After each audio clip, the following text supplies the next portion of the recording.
Hello, hello, hello, and a very warm welcome to Live Darts Iceland for the third and final day of PDC Nordic and Baltic action. My name is Robbie Dove. It's my pleasure to be bringing you this one. Well, in fact, this event, as we are on PT number 10. For those who are wondering what PT is, it is the the PDC Nordic and Baltic Pro Tour. We have had numerous events throughout the year, 9 to be precise. The last one was in Reykjavik. Today's one also in Reykjavik. It should be a decent day of action, and today we start off with Kåre Dekker of Norway, of PDC World Cup of Darts fame, against Aje Bjornsson. Both players know what they're doing, and it should be an interesting tussle. As always, our darts matches are best of 11, first to 6. Now, a little bit of interesting mathematics for you. I did start to talk about this yesterday when we were talking about our ET event, but it is actually very simple, the equation. Darius Labanauskas, Daniel Larsson, and Marco Gantele are the 3 players that can basically qualify for the PDC World Dart Championship, the 2019, of course, edition. The top 2 players in the order of merit will qualify for the Alexandra Palace. As it stands, Darius Labanauskas and Daniel Larsson are in the 2 top spots. There is a likelihood that it will be these 2, and I'll tell you why that is. Gantele must win the event in order to qualify. That's what my maths has done. That's what my maths has told me.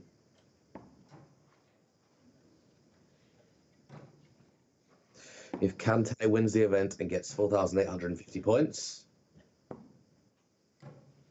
that will be more than Daniel Larsson. Now, Larsson and Gantele cannot meet in the final. They will meet in the semi-final. If that is the case,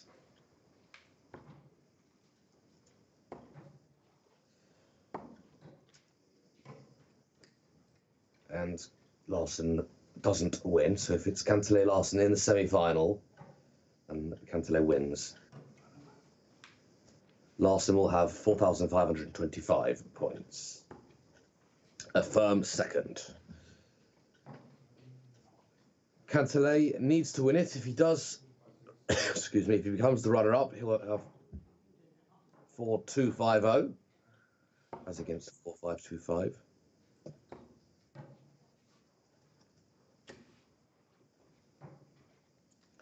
If he does win it, he'll have 4,850. As for Darius Labanauskas, he's sitting pretty at the top of the table. All 3 of these players are already in the last 32, so that's 50 points guaranteed. So add 50 points to all 3 of them now. Labanauskas is at 4,600 points. In fact, I will add these to the totals to help us out a little bit. And I'll talk more about the permutations in a second. Follow all of the action around all of the boards live on tv.dartconnect.com. Give you some information on the draws as well. This is Aje Bjornsson. I've also done some working out that there is no guarantee of an Icelandic player reaching the 3rd round. Yesterday there was some guarantee because they were playing each other in the 2nd round, but unfortunately, if you're an Icelandic darts fan, which you may well be because you're watching this, there is no guarantee. I think there's a couple of guarantees, or at least one, where there will be an Icelandic or Faroese player. Jan McIntosh has been a talking point of the event, playing some solid stuff, and he may well raise the profile of Faroese darts. Love to see him at some point.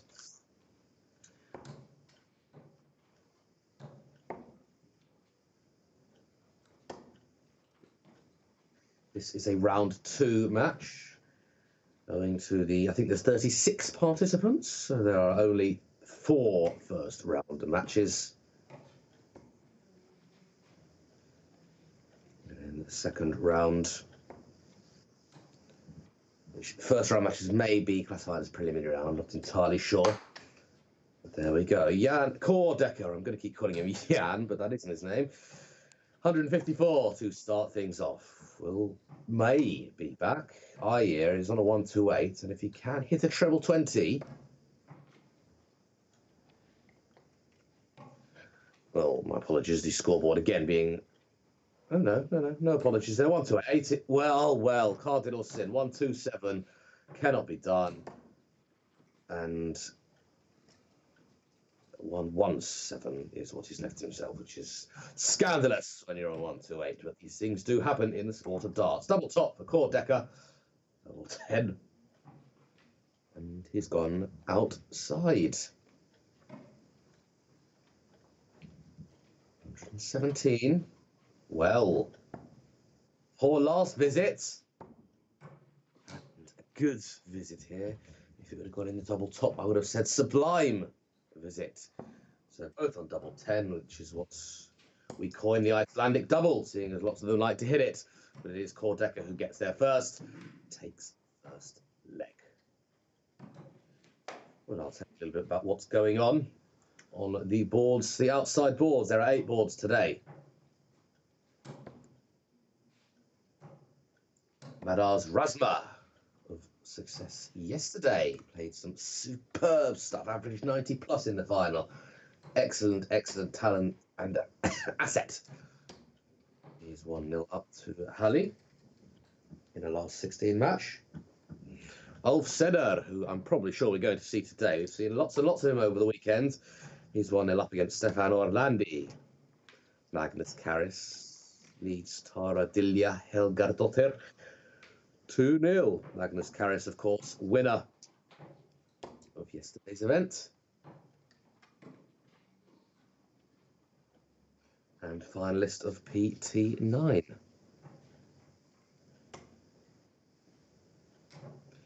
Let's see, Kordecker here leads Aje Bjornsson. Dennis Linkold leads 2-0 against Harald Palsson. Thor Hallevetharsen leads Fredrik Jakobsson, but that's in the first or the preliminary round, whatever you want to call it. So it will be an Icelander through to the second round. And their prize is a tie, well, a match against Kim Viljan, and I'll tell you more about what's going on when this leg comes to an end. It is Kordecker who has the first shot at it, and he'll have numerous darts at it. Would like 3. But may need a bit, not Mill will need a little more now. Well, 2 loose darts there, but safe in the knowledge that he will be back. What can Ayer do here? He could score. Well, 140 would have been nice. 121 will have to do. 41, not enough to put any sort of pressure on this ton. So Kordecker 20 was looking for the treble. So big fat single, it's exactly what he gets, and he'll be back for tops. And this is, remember, the first time that the PDC Nordic Baltic Tour has visited Iceland. Icelandic Darts have been doing lots of good work in their streaming of lots of events, and Jan Kordecker has been doing lots of good work in hitting double top. First time of asking. And leads to zip. So yes, Thor Halle or Fredrik Jakobsson. 2 guys from the homeland of Iceland. Their prize, a place of whoever wins that will play Kim Viljan in round 2. Jan McIntosh plays Garth Magnusson. Jan McIntosh is 2-0 up. That's in the first round match. And Karl Helgi Jonsson against Petria Fredriksdottir. Again, in the first round match, Karl Helgi Jonsson leads to zip. PT9 was the other Pro Tour event, which was won by Madars Razma 6-2 against Magnus Karris. Razma cannot qualify for the Ali Pali, but will want to finish the season on a high.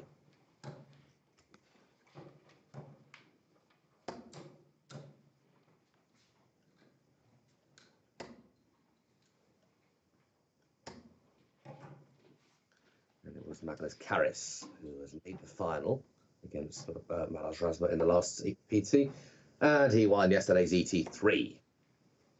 Kim Viljanen won ET2, and Malas Rasma won ET1. So 3 different Scandinavian players, or 3 different Nordic and Baltic players, going to Germany for the European Tour, which is always excellent to see.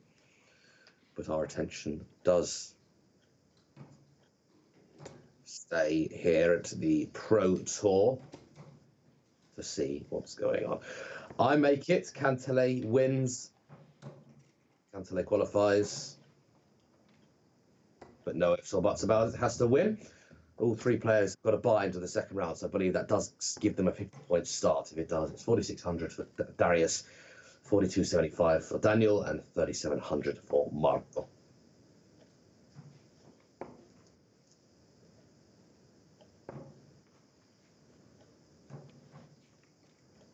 However,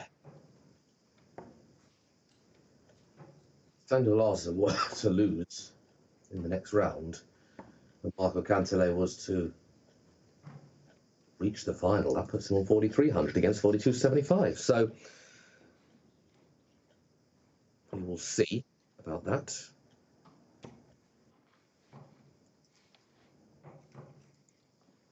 But Daniel Larsen wins one more game here.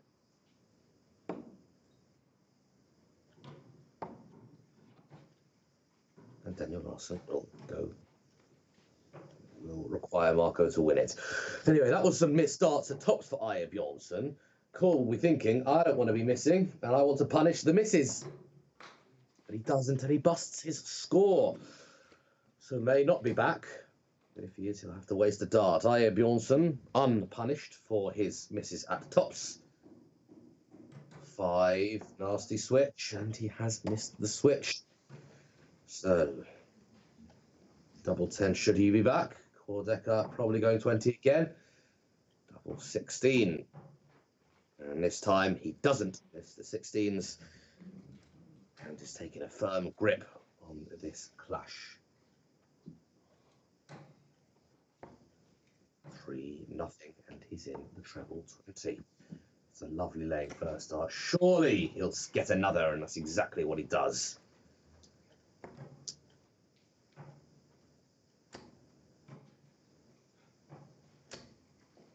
Well, that is some response from Aje, let me tell you. There was pressure on that visit. It's only the same as what Decker got, but he had to get 2 trebles there, and he did. So I am impressed.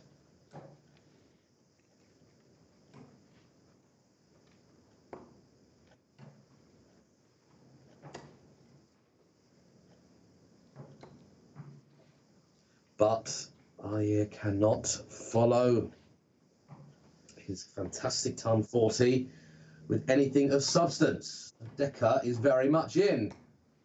Is very much in.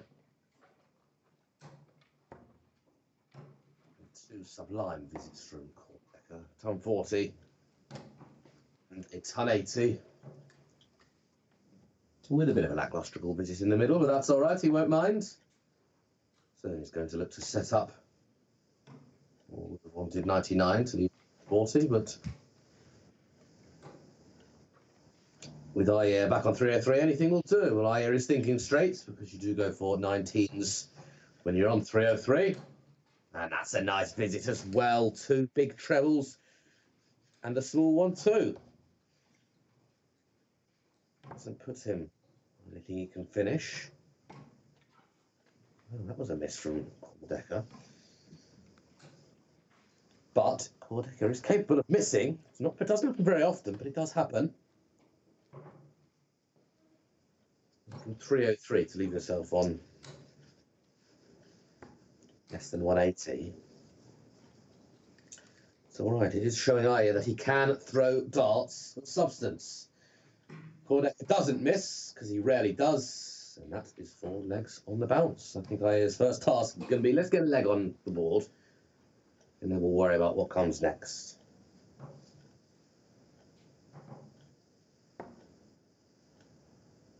Remember, this is a second round match because both players receiving a bye into the first round. 36 starters here in Iceland today. I think I said it's only 4 first round matches. Yeah, 4 first round matches. Linsgold and Palsson. Linsgold leads 5-0. Mitharsen Jakobsen. Mitharsen leads 2-1. McIntosh Magnusson. McIntosh leads 3-0. Jonsson Fredriksdottir. Jonsson leads 3-0. Well, Magnus Karris has nearly completed his second round whitewash against Dilja Tara Helgadottir.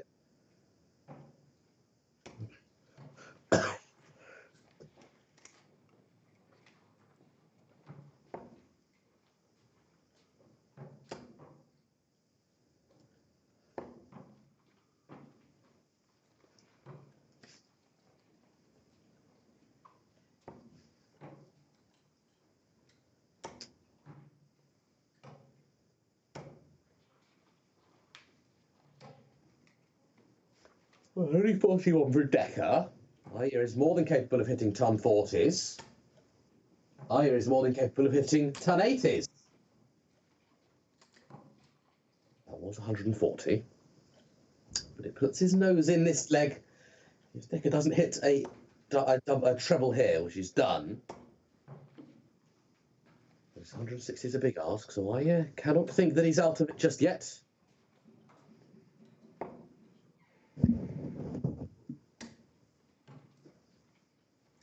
Oh yeah, can't hit a treble, so expect Decker to be back. Johnson will hope not. Treble 20. Treble 15. Double top for a fantastic checkout. That wasn't far away. Gave it a very, very good effort. And Aya has played some decent stuff here today. Numerous ton 40s. Nearly checked out 145. But double 5 for Decker.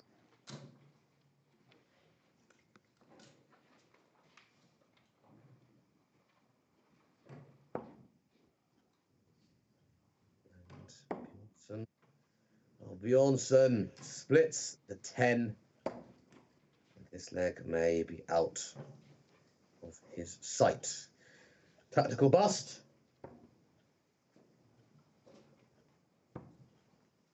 And this leg is indeed out of his sight.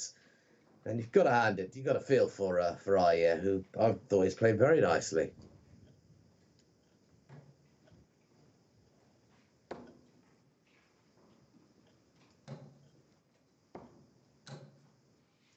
But it hasn't quite gone in his favour, owing to some sublime darts from Core Decker, it must be said, for punishing any Aya misses.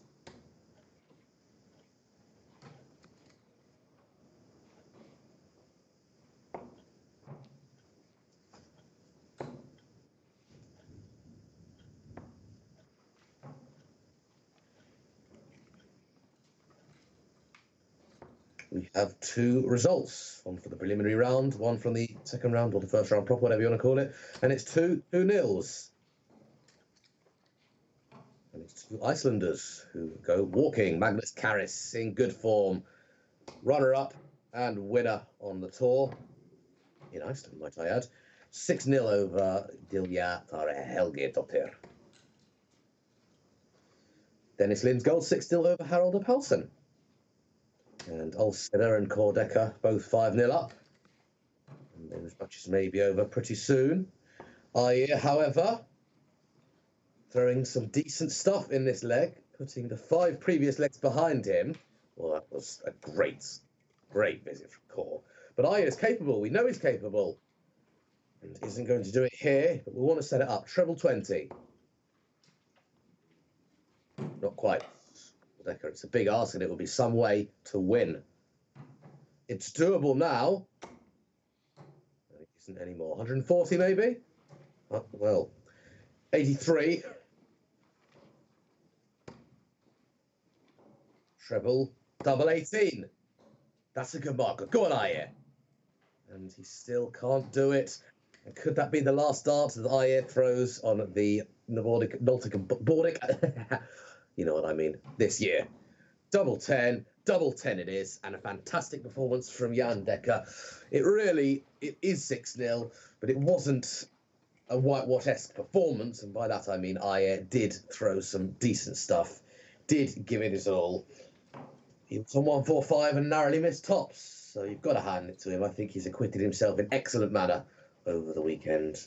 The Nordic and Baltic Tour is over for Aje Bjornsson as Kordecker wins 6-0. Ulf Seder, another 6-0 win. So far, all of the results are 6-0s. And Jan McIntosh, 5-0 up against Garthar Magnusson. Of course, Jan McIntosh's prize is to play Darius Labanauskas. Of course, will be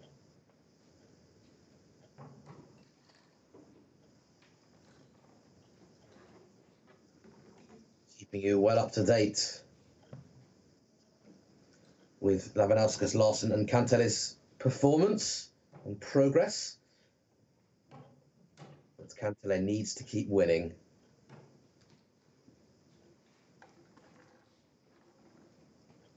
And Cantele needs to reach the final.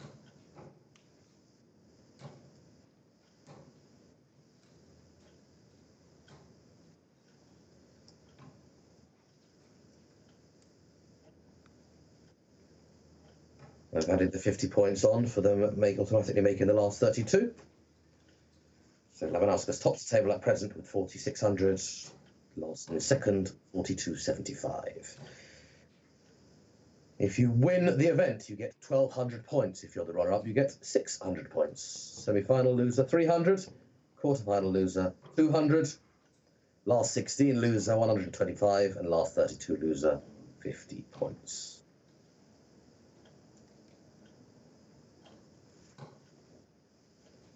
Of course, shortly after the event, everything will be confirmed on the PDC Nordic and Baltic website.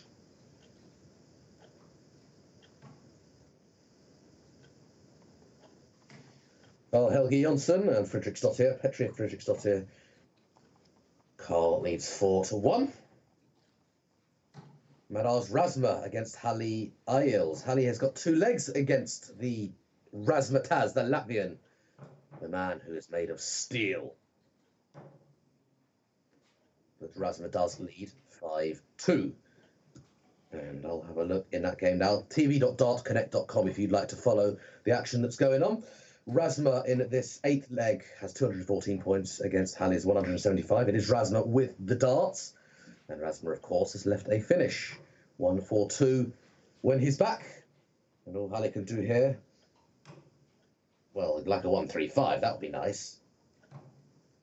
He's hit a 140 in this leg. He's hit 99, so he's on 76, a slightly nicer finish. However, we know Razma hits these sort of finishes for fun.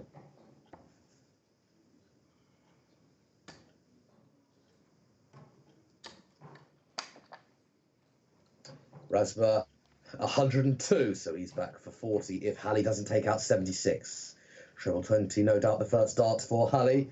And 2 does, and he hasn't done it. 56, so double top for Madars Razma to take out Halli Aijels, another Icelander.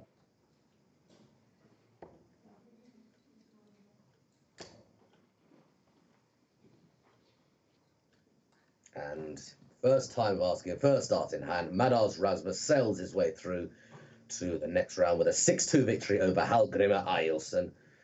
It's been a decent weekend for Halli. Apparently yesterday he was on fire, getting 10+ finishes for fun and an 81 as well, and 12 darters and 13 darters and an 18 darter and some seriously good stuff. So Halli can hold his head up high, knowing that he's had a decent time here on home soil.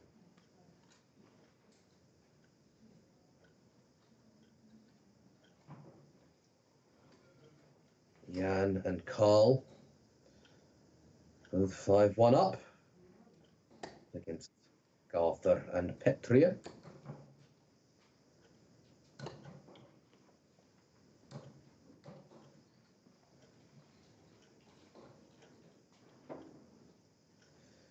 Well, the last game we saw was Kordecker and Aje Bjornsson. Gordecker, of course, victorious there. And he will play the winner of Mattias Orn Fredriksson, the man you see now, and Roland Lengren.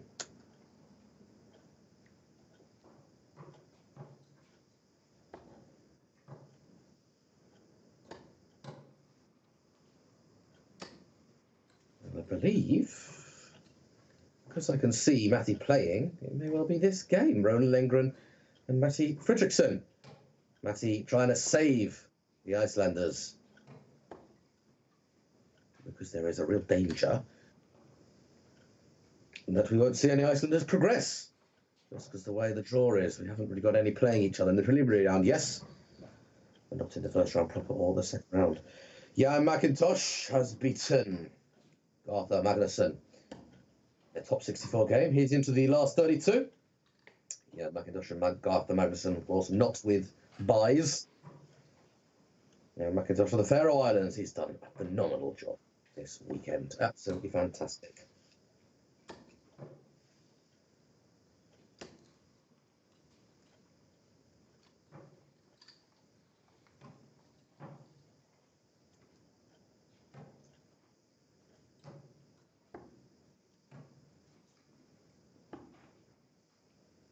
So far into the last 16, we have Ulseder, Malal Rasma, Magnus Karras, and Kåre Decker.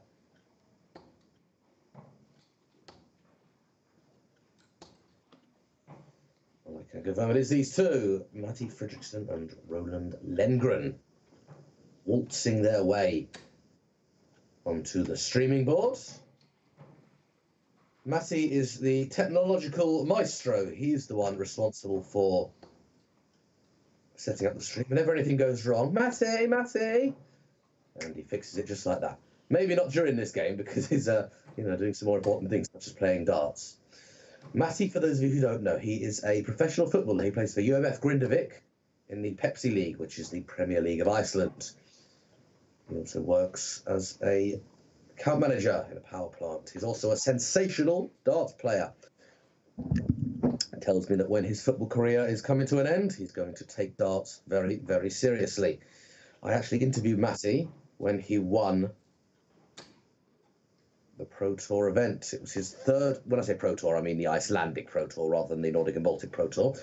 It was Pro Tour number 5 of 9. This happened a few days ago now. Feel free to look through our archives on YouTube or Facebook to see.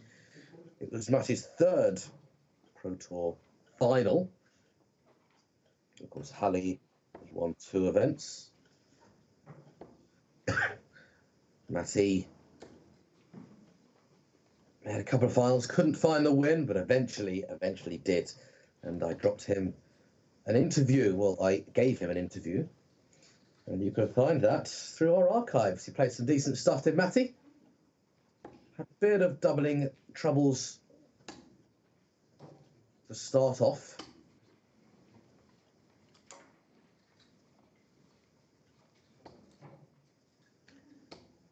But didn't let them get him down.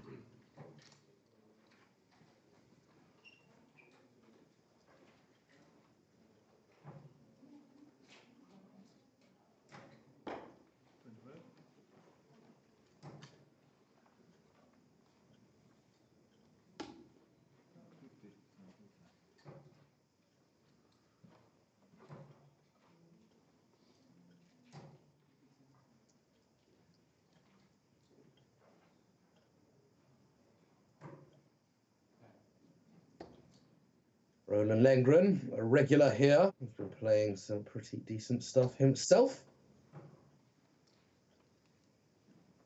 Takes on Matti.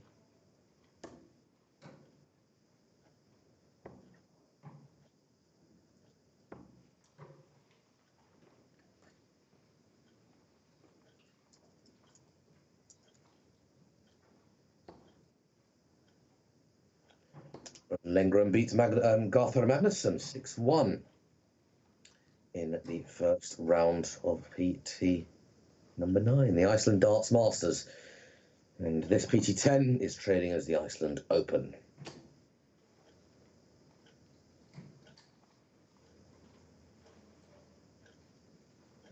Carl Helge Jonsson finally through to the last 32. as he beats pair 3F Fredericksdotter 6-1. We'll be doing some commentary on this one. Matty is on 303, so needs to start downstairs. Gets 2 trebles here. We've left him on the big fish. 3 trebles. Leave him on 132. Both bullseye-esque finishes. And let's see what Roland can do here. A lovely first start. Good mark for another, but he hasn't quite got it. So a little time on Matty's size, but he has to hit a ton minimum. He needs a treble here, and he hasn't hit one, so it is Roland, who we now assume will be on a finish first. Roland very light, handles the darts very lightly, enter the board quite lightly as well. Delicate. Roland Delicate Lengren. I don't think that's his actual nickname. I know, for example, for a fact, should I say, that Matty's nickname is the Eagle, because I don't quite know how you pronounce it in Icelandic, but his middle name is Eagle. That's the English translation. And he'll hope that he's flying high in this one. 2 treble 20s. 1 treble 20 at least. Cannot hit, so 98 treble 20 perhaps. Would have left him on double 90. 93. And he's got the 3 off, so bullseye or treble 18. And not the best of visits there. So let's see if Matty 79, so treble 19 or treble 13. Treble 19 is good because you practice on it, and it's the one you go by default. Treble 13 does leave a nicer finish. Treble 13 would have left tops. Treble 19 I can understand. I never used to get it. I kind of do now. Leaves double 11. Another one of those. Well, he doesn't need to go for the bullseye. Instead, it's double 7, and he's just gone inside. It was a good second dart there. But Matty to take the first leg on the board, and he does it without any fuss, without any dramas. Mattias Fredriksson takes the lead with the break.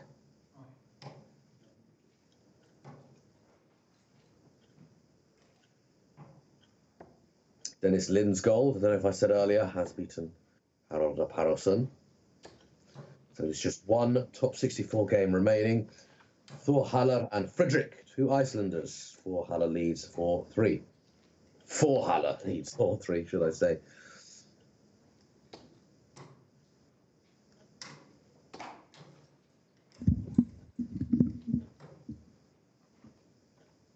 And that was 140 points. Roland,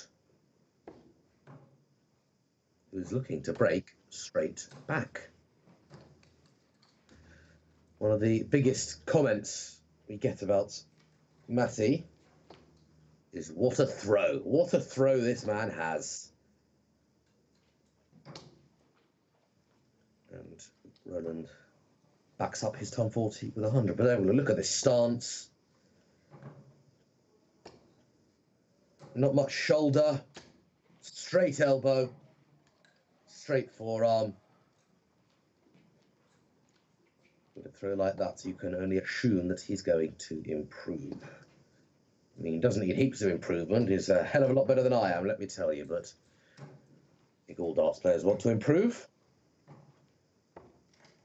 And the good thing, Matty watches all of the streams. It could be a 3-hour stream, it could be a 5-hour stream. He'll watch the whole lot, especially, I think, when he's playing as well. So, you know, you'd think that he'll look and he'll see what he can do to improve, which is brilliant. Live Darts Iceland doing a fantastic job. As I believe that was 2 trebles there for Roland to leave himself on 81. Matty should be on a finish if he stays straight. He should be on a nice finish. Oh, what a shame. That last dart means that he's only maybe got 1 dart, maybe none. And the bullseye was needed. He had a 19, it's treble 12 for double 13, it's single 12 for bullseye. just on the outside. So Matty will start on the 19s. Treble 20 for tops. He might switch again. We'll switch again. Nice last start. Roland here. Should have 2 darts at double 8 to level up, to break back.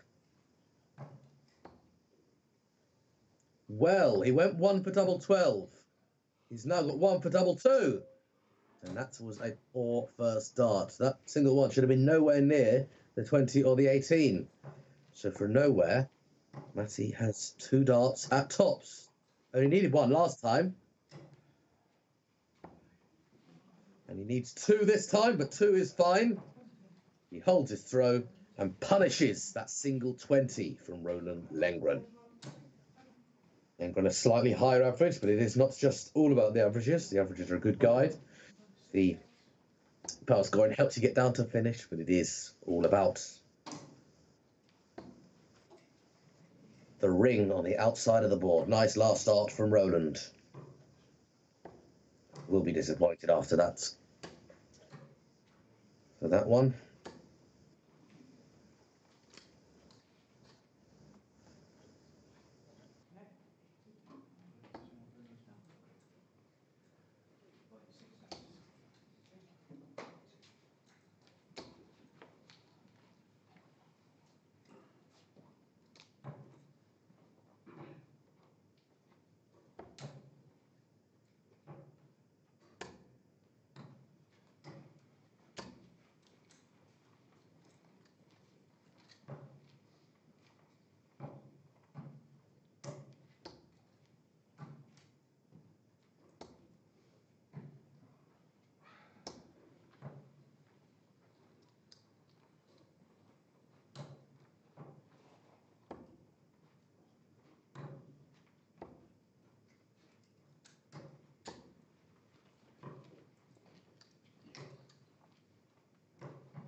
Missed darts at double for Roland Lengren. He will be back, and he might opt to split this double 9, because double 9 isn't nice.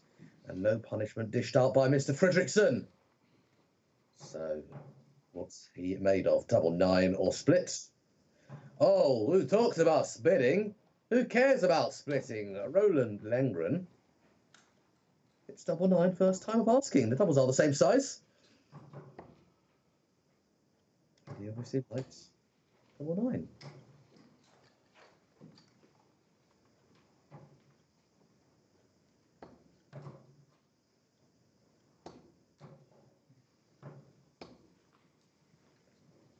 Three trebles for Roland. Granted, one was treble 5, but the other 2 were treble 20. And Roland now looking to level up. It is early days in this leg, but it's important to get out the traps very, very quickly, and that's exactly what he's done. And he'll hopefully try and back it up. Can't quite do that, but has a lead. It is Thor Hallavitharsson who beats Fredrik Jakobsen 6-3. And he is in the last 32, the first round proper. And all the other games are kind of sort of 2-1, 2-2, 1-1. Well, there's no 2-2s as of yet. The only game where there is any sort of remnants of coming to an end is Hendrik Primdahl with Vitor Charua. Hendrik leads 4-0, but Vitor will hope that the game has only just started. Vitor needs 6 next. Bogi Isaacson of the Faroe Islands plays Sven Skori Hoskoldsson Skålson has got one of my favourite actions in the sport. Reminds me of Yannick Klassen. I think he's a great guy, and I'd like to hope we can get him on the stream.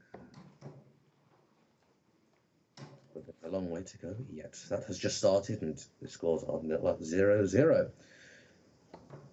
Well, Matty has had a sensational leg considering the poor start.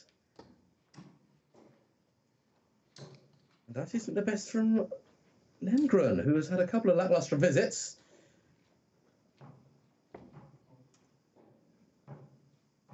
But is on a Shanghai. We may be in Reykjavik, but he's on a Shanghai. And he's capable of hitting the Shanghai. That's an all right miss. And that was an all right miss as well. Double 10 if he's back, but not if Matty has anything to do with it. Treble 14. Well, that's 11. That's 63. Single 13 leaves the red bits. And the red bits he can't hit.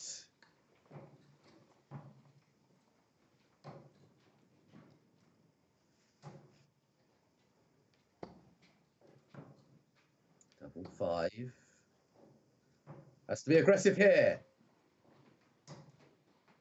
And 2 that are not far away from the intended double. Double 8 for an unlikely leg. Well, it seemed unlikely a few visits ago.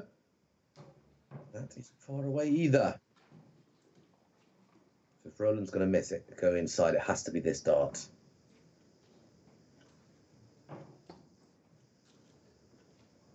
It's a great start. And he's done what he couldn't have done. He hit the other dart, the first dart, and a deflection. It was probably quite low anyway, the dart.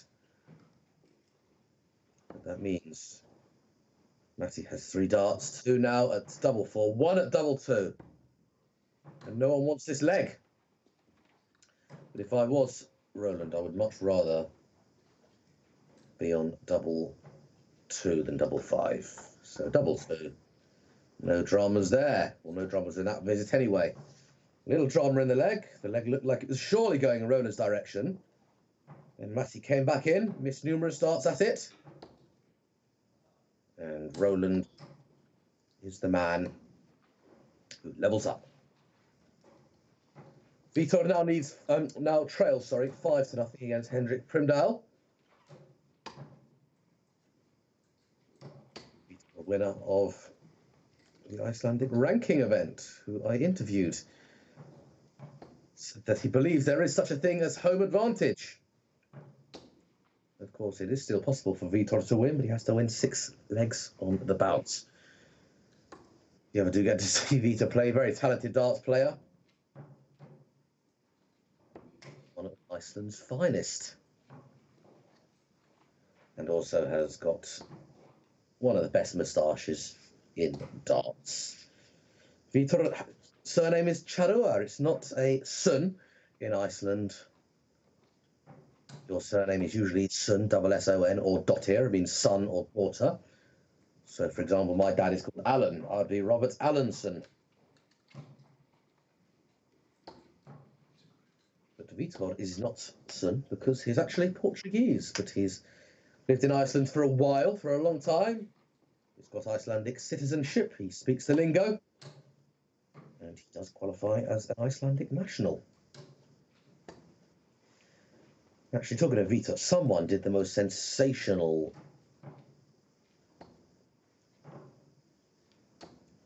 I don't know what you call it. You'd call it something like I guess it was an article, an online article. This was like last year about if darts became an Olympic sport today, who would feature? And it was some formula about all the different countries that feature, and the Icelandic representative would have been Vitor. Now, Vitor's nickname is the Grenade. I said he should change it to the Olympian. When I first started commentating on Icelandic darts, I did ask all of the darts players what their goal was, and I think it was Peter Gudmundsson who said that he would love to play in the Olympics. 12. Well, he's gone treble 10 because Lengren is back on 142. It is a slight risk, but he deems that Lengren isn't going to take out 142, and he'd be right. However, he might leave it handy. Well, don't go for another one. That leaves the madhouse. And he hits the treble 10 that Matty could not hit, leaves himself with 32. Well, that's got inside the 0. Well, this is an important dart, and he hasn't hit it. And that sensational visit there with the treble 10 from Lengren means that he starts to take the lead, double 8. Well, well, well. Ironic that he's busted on the double 11 because a couple of events ago, it wasn't the PDC MB. Matty tried to hit a double 11 and left himself with 3. But Matty has hit double 5, a double that has been causing a few issues today. Well, it's always a double that causes issues because it's not a nice double to hit. And Matty regains his lead and the break as well.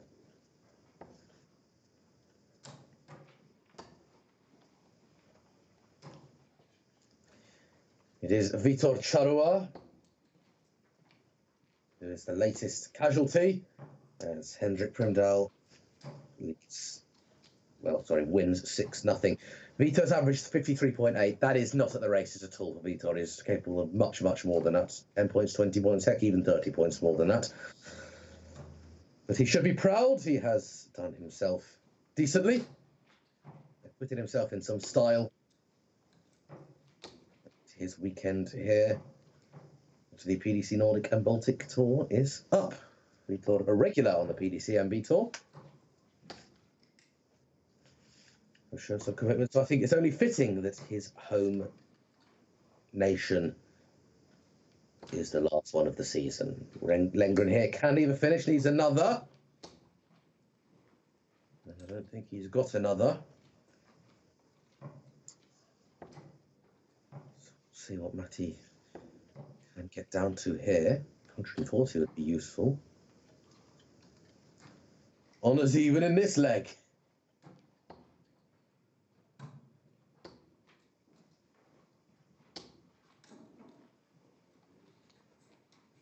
But no real pressure. He's on a finish, but it's not a particularly favourable one. And if Matty can get just another treble here, well, he's got another treble, but not the one he wanted. It's still okay. He's knocked the nasty 5 off, and he's on a Shanghai.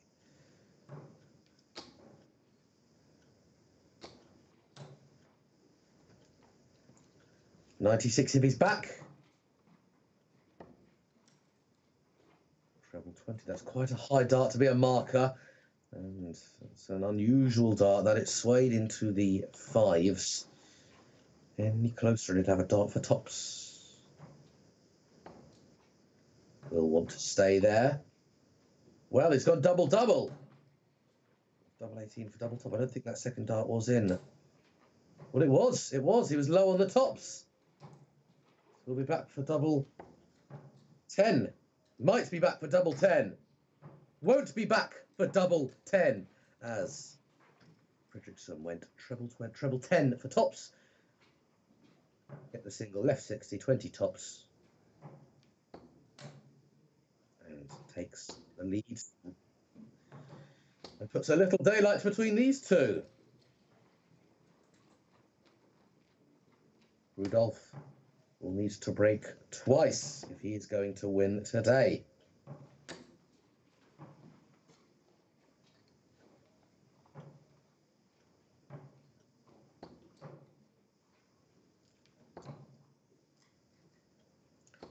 And I did say there is a genuine chance that no darts players will make it to round, no Icelandic darts players, of course there are going to be some darts players, make it to round 3.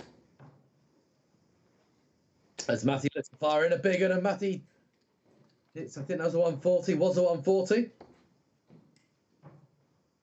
Matty is very close to making the 3rd round.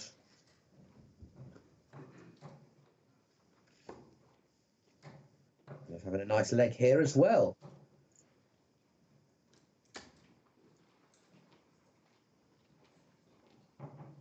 Well, after the last visit, you would have hoped that he is on a finish.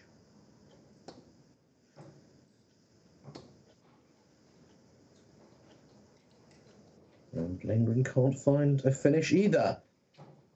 So should be on something now. With that lovely first start, he'll really want to follow it up. And he has done exactly that. 140. Leaves him on Shanghai. Seen a few people left on Shanghai. And 120 and 121 has been a regular occurrence. So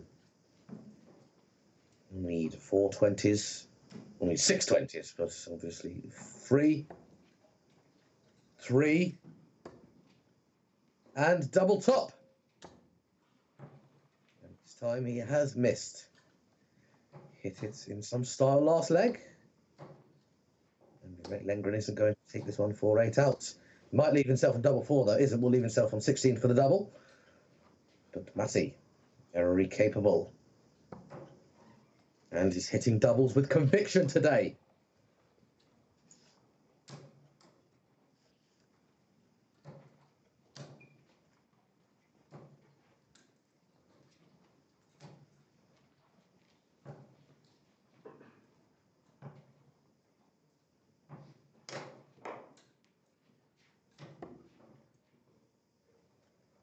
Double 10 first time of asking, or second time of asking. And hits the triple 20 first time of asking. Can't follow it up. You rather think 100 is okay. Lengren is averaging, by the way, a little higher than Matty. Not much. There's really not much in it. But look at the score. Matty needs just one leg to reach the last 16.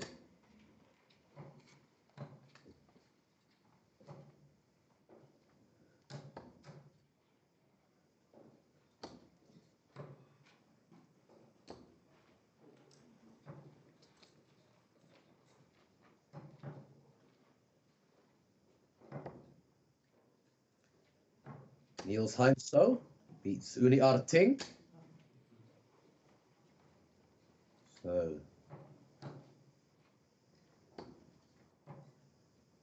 one of the Faroese boys is out.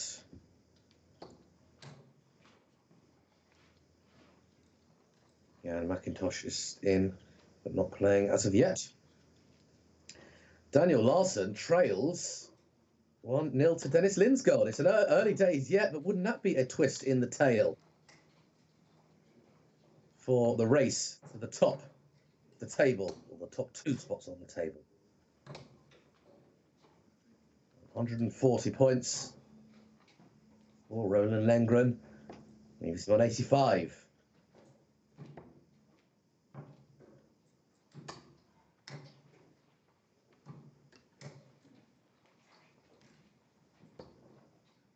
Double top for a great leg.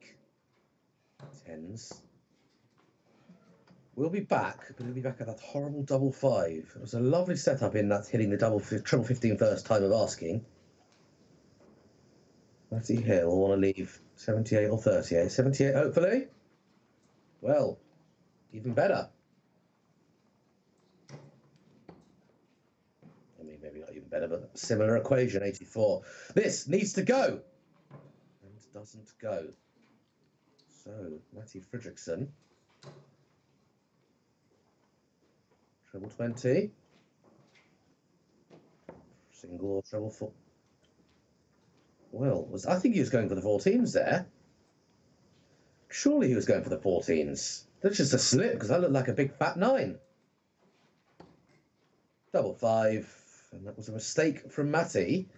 He may well have hit the bullseye. He's always there or thereabouts. That was a slip.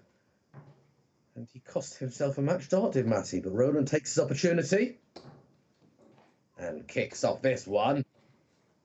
Pretty well. Wins this leg. It's 5-4. Big 5-4 becomes a different story. 5-3. Daniel Larsson's quickly equalised. 1 leg apiece. Bogi Isaacson, I believe from the Faroe Islands, leads 4-1. Svein Skori Skålsson. Per Larsson on the brink of beating an Icelander, Thorgeir Gudmundsson. 5-3. And of course, we're seeing Matty here beating Roland Lengren, 5-3. Melos Rasmussen will be taking on Dennis Nielsen. That should be a good game on board 4. The winner of that will make it through to the quarterfinals.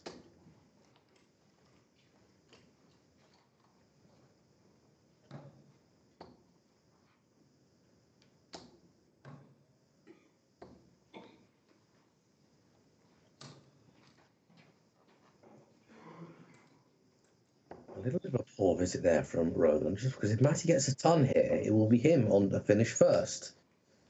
That's exactly what he does. It's a 1-4-1, but you're not going to win darts matches unless you give yourself chances. We'll be back, maybe back, should I say, for something a little nicer than 163. For 3 darts at double 19. Matty not taking this 1-4-1 out. Is he a 19s boy? It looks like it. Or is he going to split? Well, have a look at that. That was a beautifully thrown dart. And all of a sudden, the gap is closing. What could have been a 6-3 win is now 5-4. And an important last dart for Matty.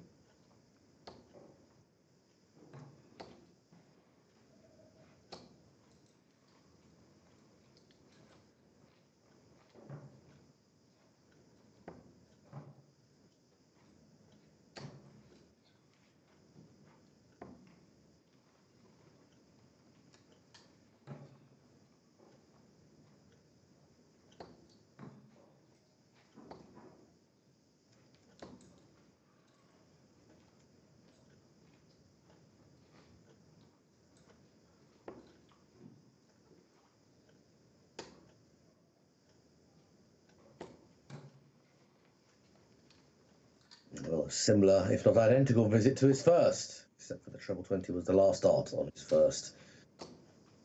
That was a 140. And that puts Roland right back in this leg. 8 points in it. Matty will not be on a finish after these 3. Roland possibly will. Needs a 140. May well get one. And that is just deflected off something. And it is a race to who will get to a finish first. Matty needs the treble here desperately. Doesn't get it. So he's on a big un. He's on a finish. But surely Lengren will be on something nicer. 88 is the answer. 2 treble 20s. Perfection needed.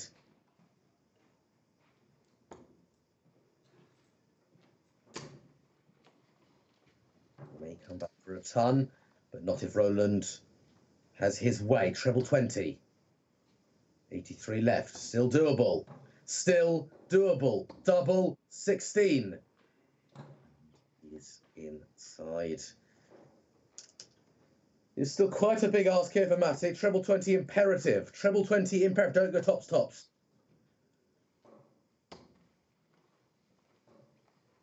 I can't see Roland missing here somehow.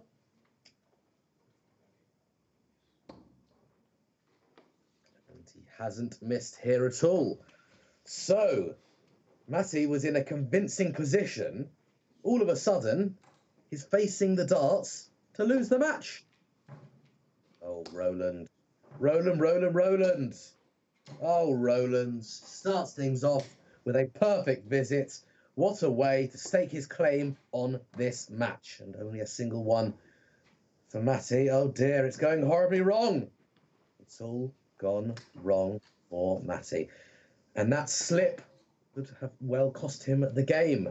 He hit a single 9 when he required 62. Surely it was 12 for the bullseye, and we will never know if he would have hit it or not. And Matty yet to hit the big number. Well, oh dear. He can't give up because anything is possible in the sport of darts, but it is now looking overwhelmingly likely that Roland Lengren, who was 5-3 down, remember, will be taking his spot in the last 16. Matty, 3 visits without a treble. Numerous of those darts swaying into the 1s, the 5s, 3s. And a beautiful ton 40 there. Lengren may have 12 darts at this 52.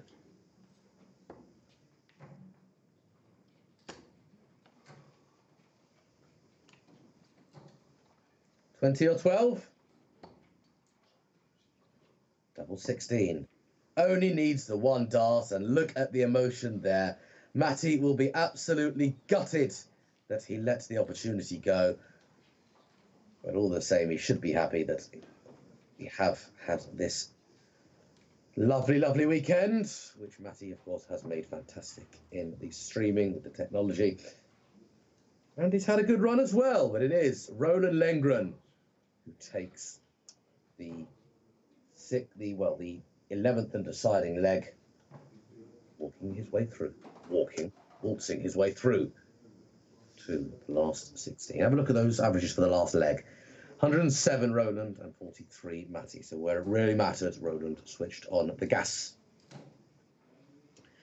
Per Larsen beating Thorgeir Gudmundsson to reach his spot in the last 16. 10 players in the last 16. 11 players in the last 16, should I say?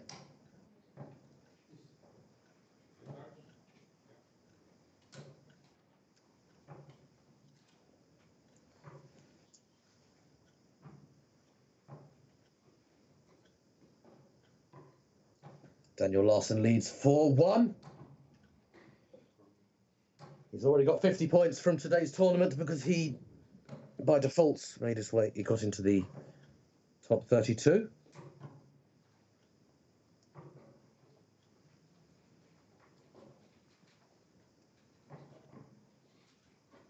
And another 75 points will be added if he does win here today. Why 75? Well, you get 125 points if you reach the last 16.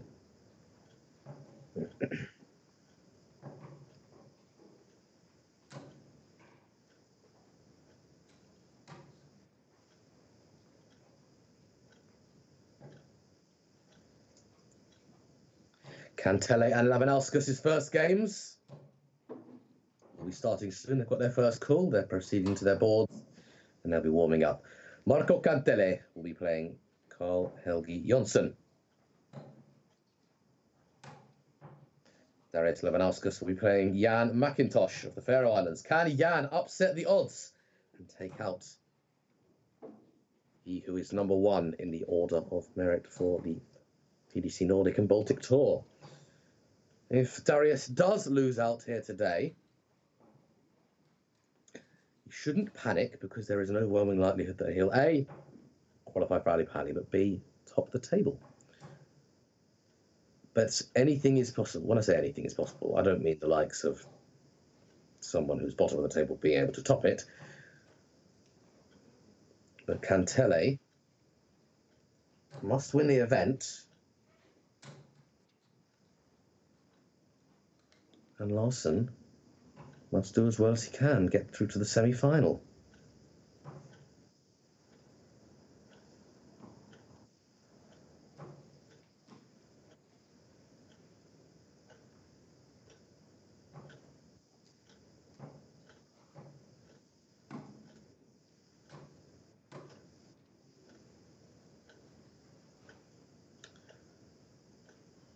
Well, I actually believe, we've done a little bit more mathematics, that Darius Lavanauskas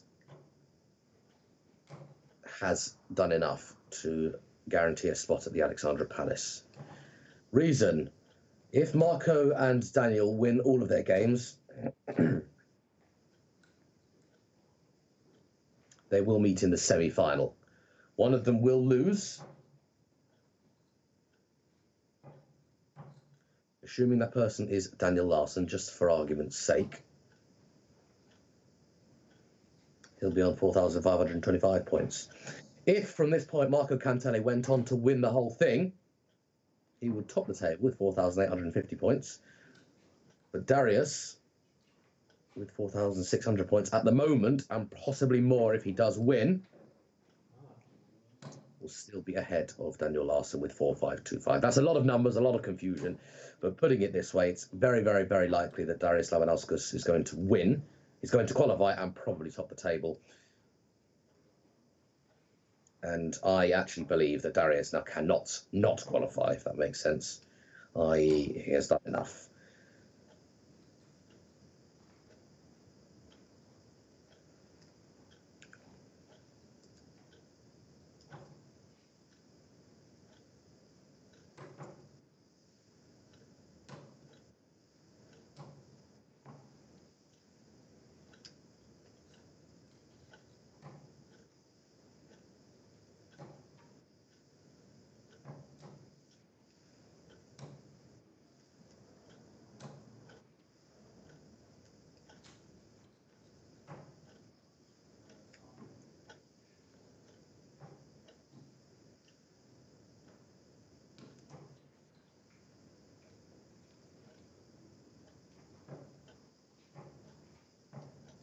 Well, it is. I've just done a bit of working out, and it is mathematically possible that Darius and Marco do meet in the final. Marco is right at the bottom of the draw. Darius is right at the top of the draw. They could meet in the final, which could make things very, very interesting and exciting as well. We've got to see how this one pans out. Marco's got nothing to lose, because as it stands, he's not qualified yet, so he might as well just play his game. But it is one of Marco or Daniel who will qualify alongside Darius Labanauskas. Very exciting. It's come down to the last day. Of course, by the way, this is my maths, and we know that my maths is sometimes a little flawed, so don't necessarily take this as gospel, but as a guide. But all I know is that the winner will get 1,200 points, the runner-up will get 600 points, losing semi-finalists 300, losing quarter-finalists 200, losing last 16s 125. And if you lose in the last 32, and bearing in mind a lot of people have made buys through to the last 32, I think they do get the 50 points, but it's 50 for that. I've added on the 50 already for the top three.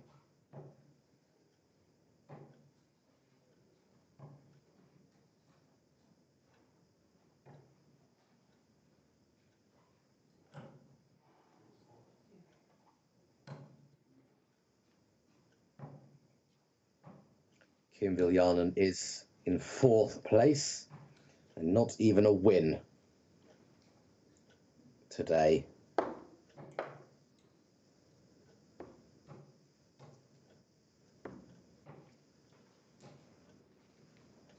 No, not even a win today can put him in the qualification slots. He can leapfrog Marco Cantele. He can do it.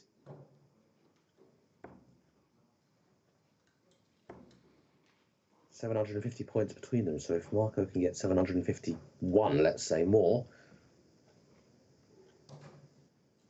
which is a big ask. We also know that Marco, that's Kim, very talented player. He walked PDC MB last year, did a sensational job there.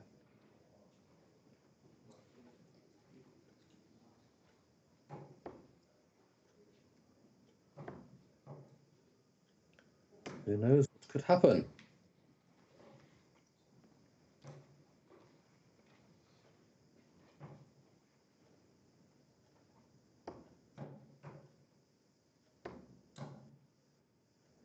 I'm just going to read you the names of the 12 I think we've got at the moment. 1, 2, 3, 4, 5, 6, 7, 8, 9, 10, 11, 12 who have reached the last 16. Per Larsen, Ulf Seder, Niels Einsel, Niels Hansen, Malos Rasma, Dennis Nilsson, Hendrik Primdahl, Magnus Carres, Ivan Poulsen, Bogi Isaacson, Kordecker, and Roland Lengren, who we've just seen in that thrilling match against Matic Fredriksson. And in the last leg, bearing in mind that Roland was 5-3 down, failed 5-3.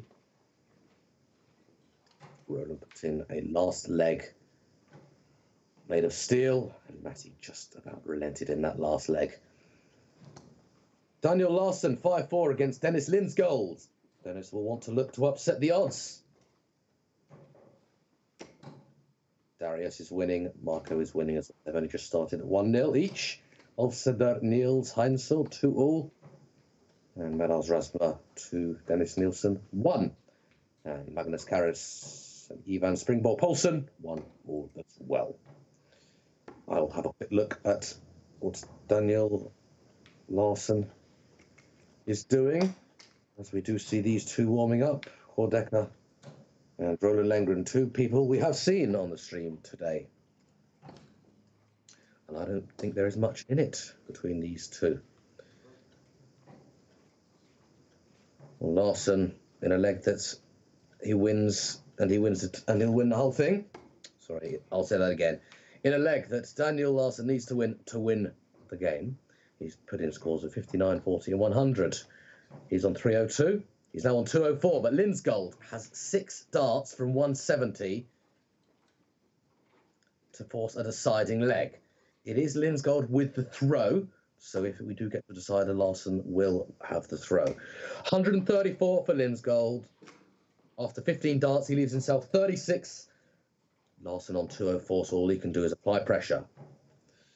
Hordecker starts things off with a lovely ton 40, a ton 40 that cannot be reciprocated by Roland Lengren. Larsson on 82, Linsgold on 36. This is very, very exciting. Linsgold hits the double 18, and it is a deciding leg. 501 straight shootout. Larsson may qualify anyway, but needs to win. If he doesn't win, he has to rely on other results, i.e. Marco Cantelli not reaching the final. Marco is capable of reaching the final.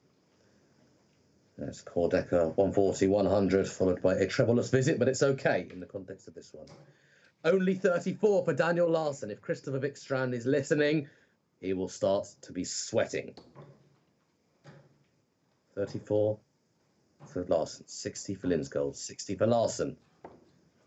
Whoever hits a big treble here, or 2 big trebles, 100 Linsgold. 140, yeah, Hordecker. I know it may be a little bit confusing me commentating on 2 simultaneous matches, but it is very, very exciting in the context of this tournament. Can Lengren fill it up? I don't think he quite can. But he's on a finish, a big and all the same. 63 for Hordecker, treble 13, double 16.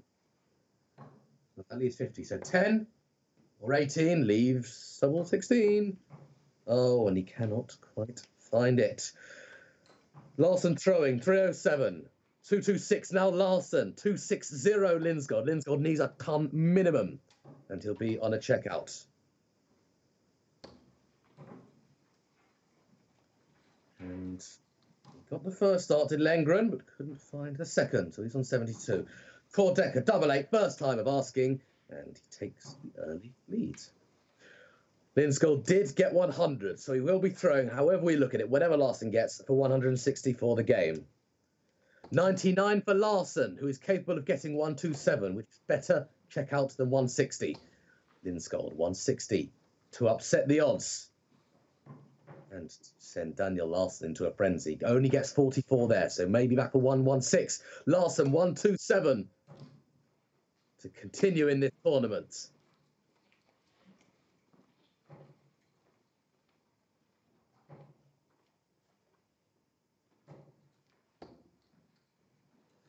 $102. It looks like he's missed the bullseye, so he might be back for 25. Linsgold, if he gets treble 21st start, he'll have a dart at tops, or whatever double he chooses.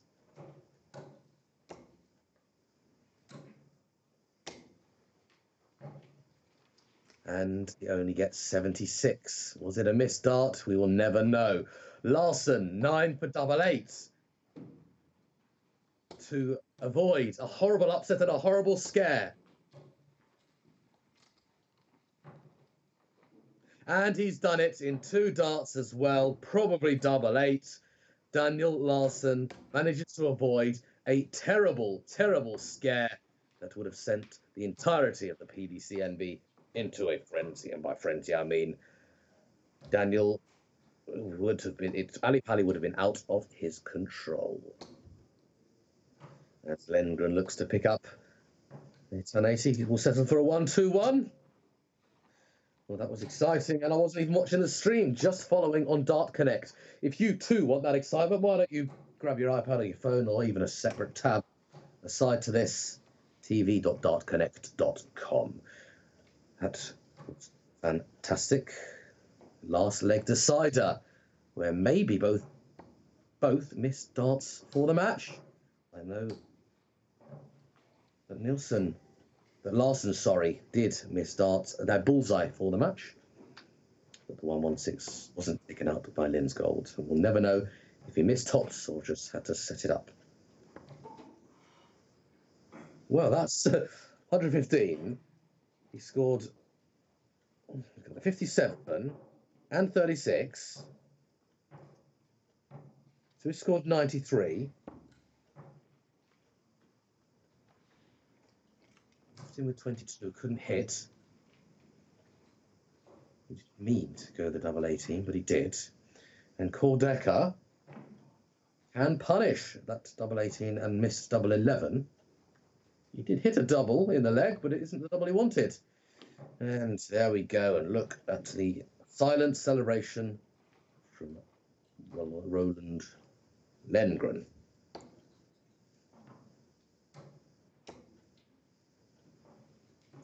Or not worrying about his last visit.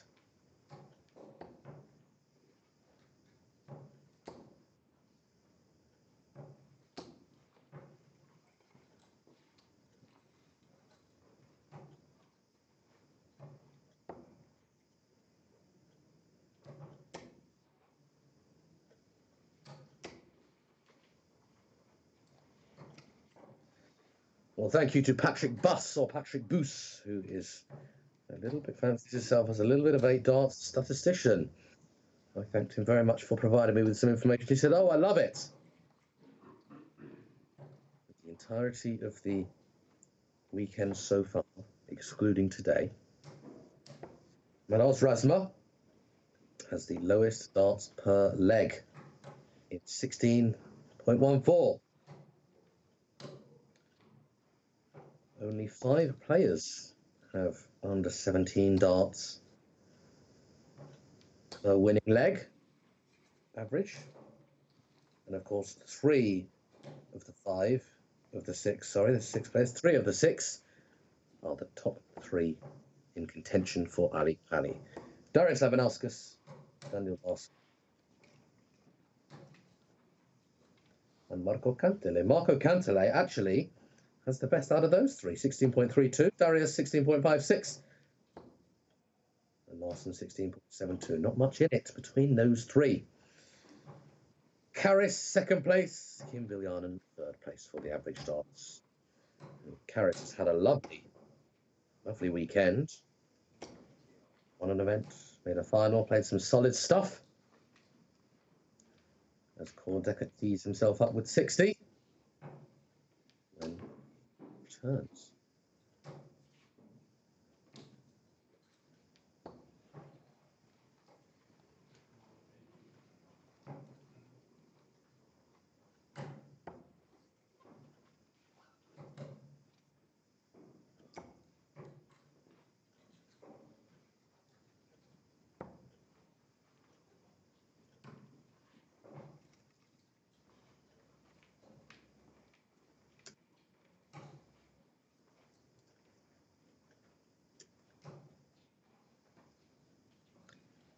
As it stands, Labanauskas is on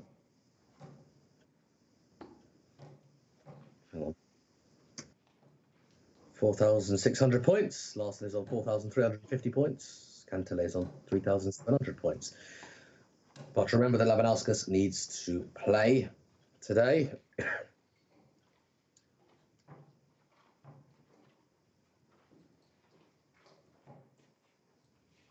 As we see, misses all over the place. Lengren. Oh, good. He hit 20 last time when he did that, so that's good. Double 12, no issues there, and that's why he likes to go for the double 12, because he can hit it.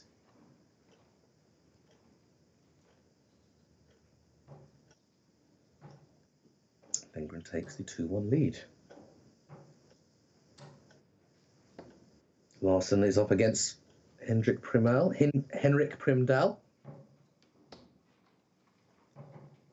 Kantele is 3-0 up against Carl Helgi Jonsson, and Labanauskas is 4-1 up against McIntosh.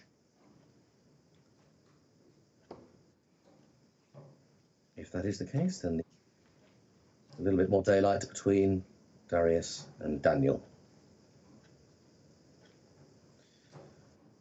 Lengren starts with a nice ton 40.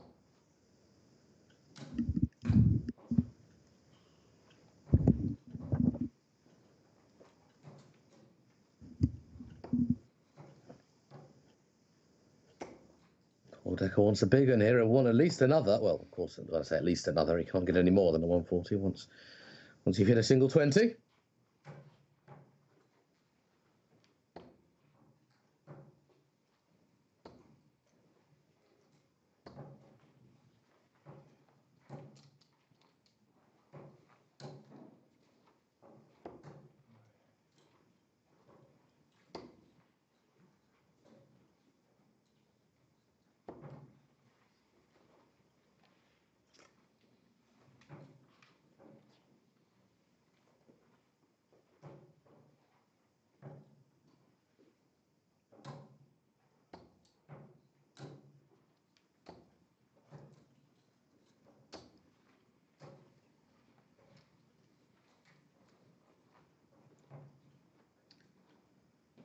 Lengren is on a finish. We'll see how much pressure Kordecker can put on him. Not much is the answer, but Lengren should go for the bullseye if he hits 80 points with the first two darts. Hopefully for him, he'll hit another. No, so bullseye. And that wasn't far away, let me tell you. Couldn't have been much closer. A tiny bit of green between the point and the wire. However, oh, Core, you could have possibly hit double 18. And he can't. That was near as well. Both players wiring the double. Bullseye and double 18 respectively. Kordecker, 1 for double 12 again. And he's good at this. Well, double 6. And if he can't hit the 12s, he'll switch and hit the 6. Roland leads 3-1. And remember, Roland nearly didn't make it. And it could well have been Matthias playing Kordecker. But Roland really ramped up the fire and the bite and the steel in him when it mattered most.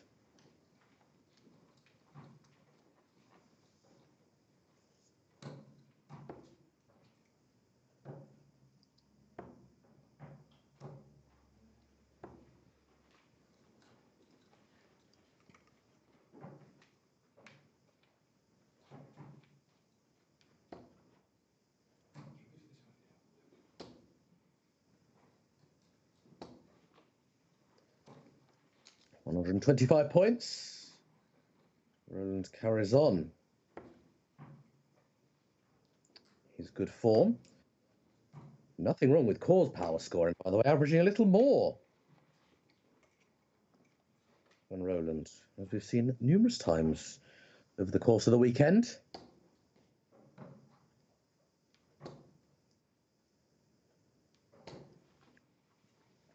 And I think that's 135. It is 135. And can Core put any pressure on? No is the answer.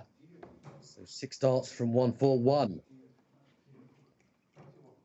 to go within 2 legs of victory.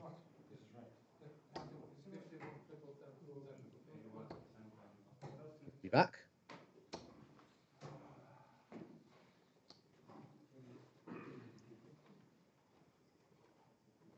Labanauskas now leads 5-1. Karras leads 5-3.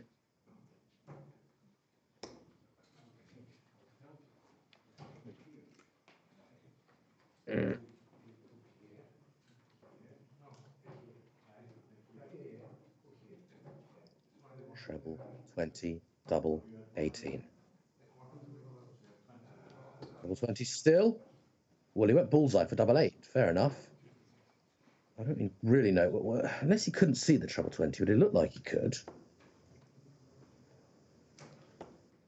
Maybe he just didn't fancy it. I don't know. But anyway, he's teed himself up on 40. And with Decker not on a finish.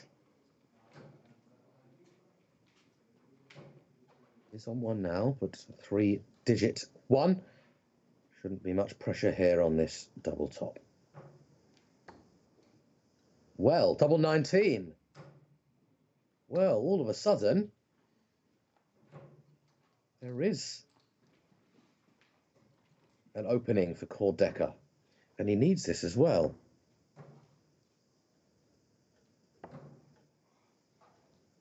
Double top. Oh, and he's missed it as well.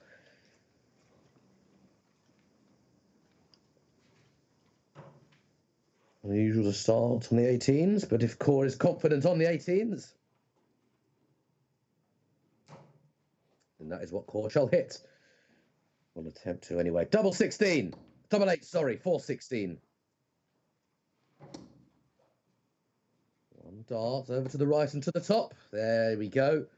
Place that to perfection. And Lengren now leads 4-1.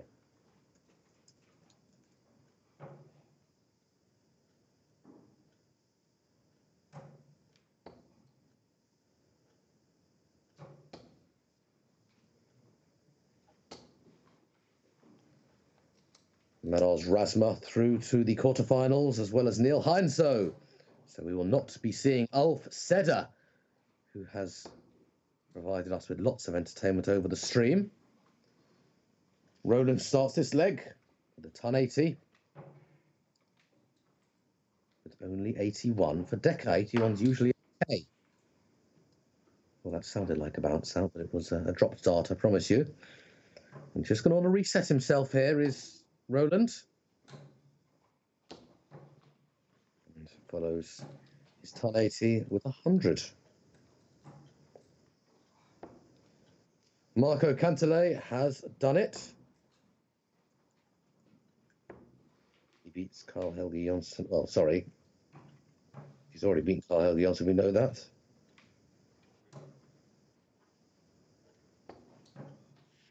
Nope, ignore me, I'm looking at the wrong thing. Marco Cantele will be playing Bogi Isaacson.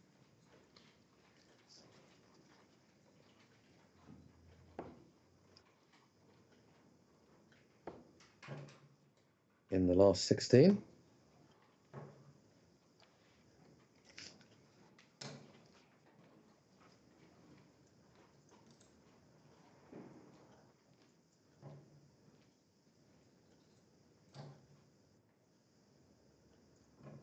But hold the bus.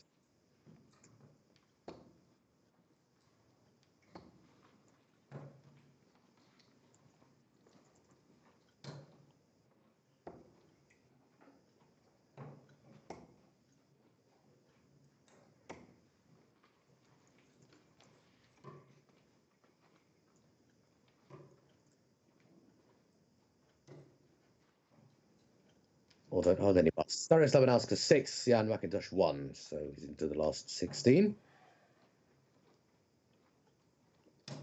As we see Lengren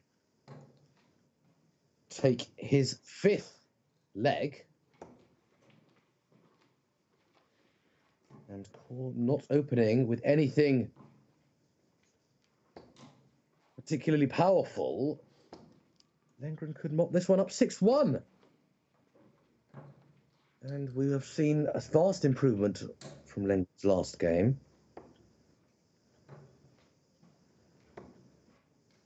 Core really needs treble, he needs it now. He does not hit it. Now, Lengren didn't get the best of opening visits, but is going to change that pronto. Lacklustrical last start, but sensational first 2. But here comes Core. Oh, Decker. Where have you been, Decker?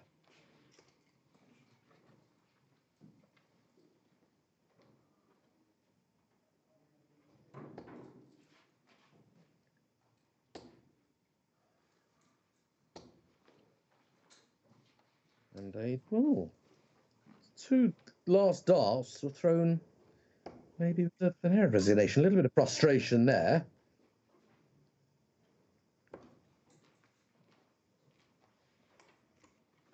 And this core who's on the 170, if he gets two trebles, I would suggest he goes for it to try and reignite the fire. He might need to go for it if Roland gets a big one here and needs another.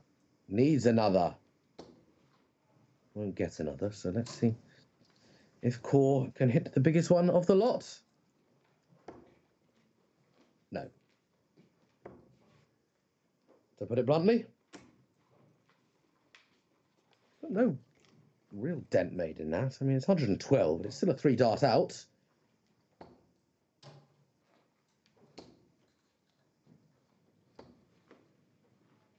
And that's a treble 18 with the last dart. And 92. Well, it may be irrelevant now. 52. 32. Double 16. And it's just wide. Lovely first dart in the treble. But cannot follow it with the double. 17. Well, that's hit the treble 2. That is hit 6, so he's at 27. He's at 57 now. And he set it up well, but surely Jan will hit this double 16 after missing in the previous leg. Don't know how much he can see. I can't see any. Well, that's the bit I could see. That is the bit I could see. And he has moved over and pinned that double in to perfection. Impressive stuff.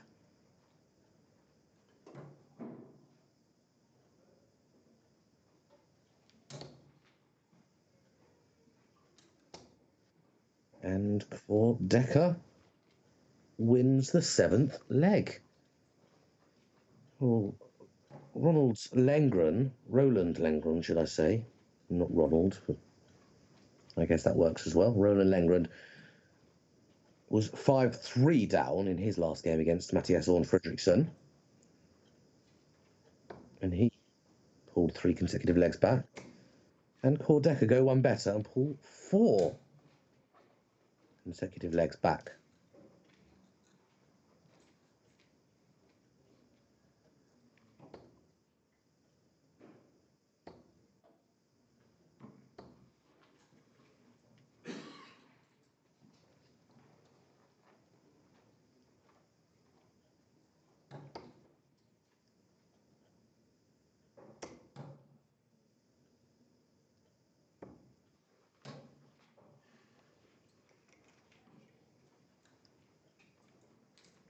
Possibly the last leg of the game, depending on what Roland can do.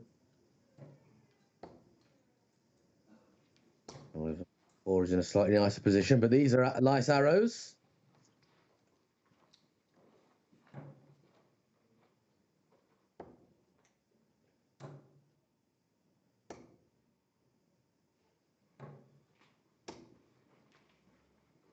And he needed the other treble to halve his score and leave a finish. Hasn't done so, but will be back to leave a finish. Well, have a look at this. I'll have a look at this right when he needed it. Leaves himself with 140. The finish that Decker tried to leave himself. And that was the most timely, or was the timeliest of ton 8s. 140 plays 80. He needs 2 more trebles. He's hit 3 in the last visit.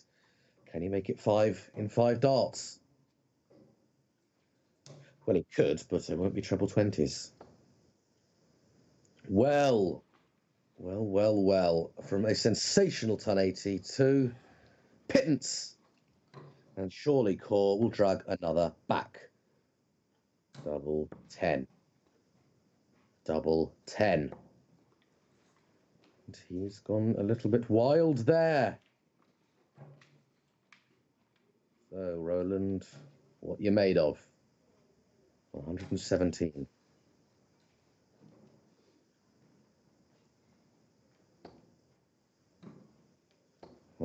12.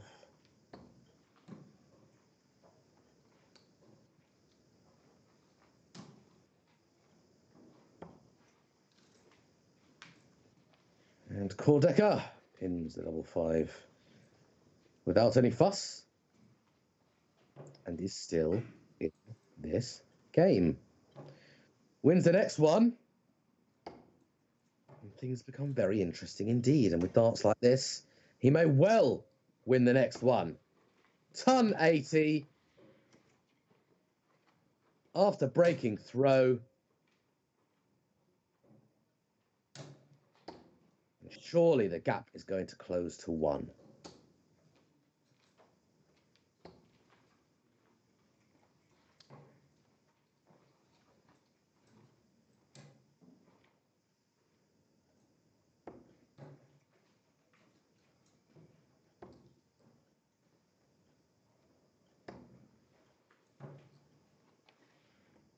Follows his ton 80 with a treble 19 last start in hand. And it's cruising in this leg.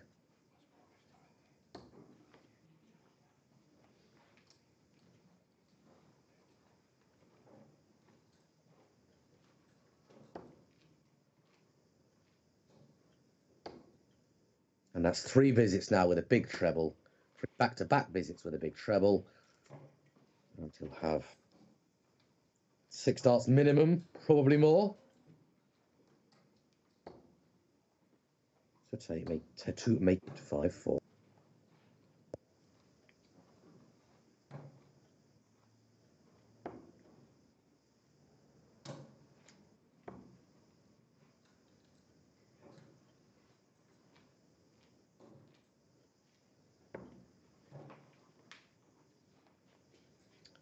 Well, he's hit every visit in this leg.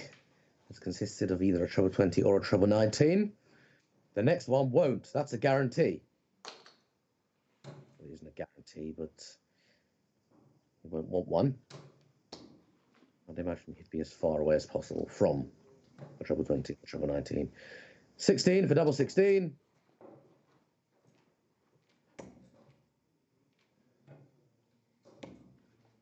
And double 8. He gets. Well, this is looking a little bit similar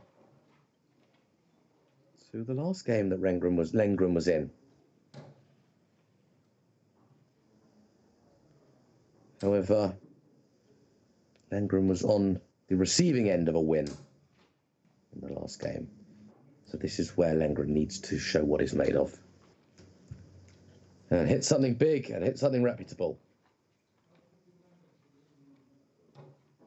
And 100 may be enough.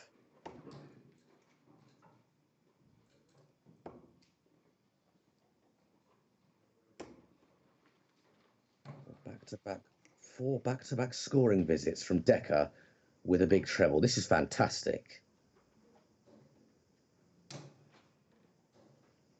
He continues every scoring visit with a big treble. I say he probably wins this match.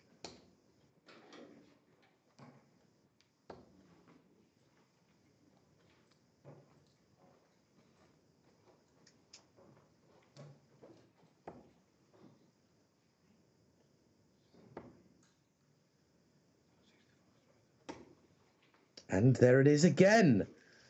And it was never in doubt, even with that 1 on the corner of the single and the treble. It was never in doubt. He's going through a little patch at the moment.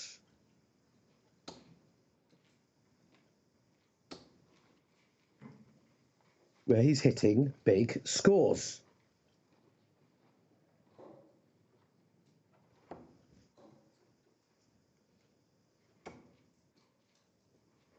Very big scores, 139.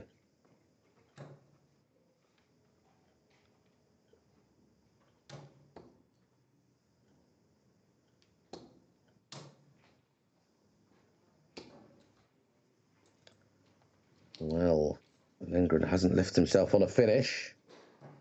And to make it 6 back-to-back scoring visits with a treble.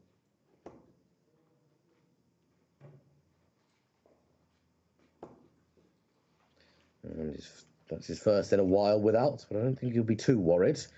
The only concern comes if Roland can hit a 140 here, because the attention's been on Decker and all of his trebling. But have a look at where Roland is. Roland, unfortunately, that slip means he'll only have one dart at a double, if he has a dart at a double, which he will, if he has a shot at it, should I say, which he will.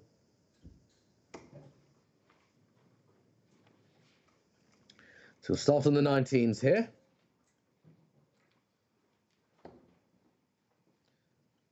Well, either he's miscounted, the score is wrong,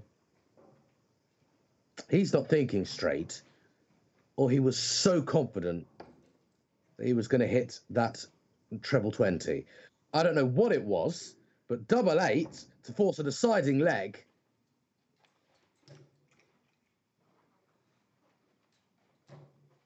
And maybe he realised as soon as he let go of the dart, oh, hang on a sec. But I think it's 50 left. I think it's 32 left.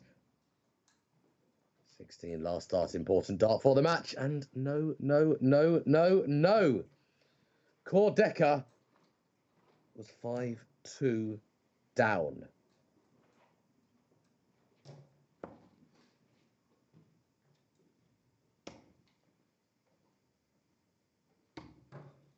It's now 5-all. He's won the last 3 legs. He's in some form. He's hitting trebles for fun. And he has the throw. Karras, Razma, and Heinzo all in to the quarterfinals. Whoever can score 501 points here will be in the quarterfinals. And who's that person going to be? Probably Decker, who continues his sublime form. This is exactly, by the way, what Roland did in the last game. If I remember correctly, Roland hit a 180 with his first 3 darts. Decker's done the same thing there. How timely can you get?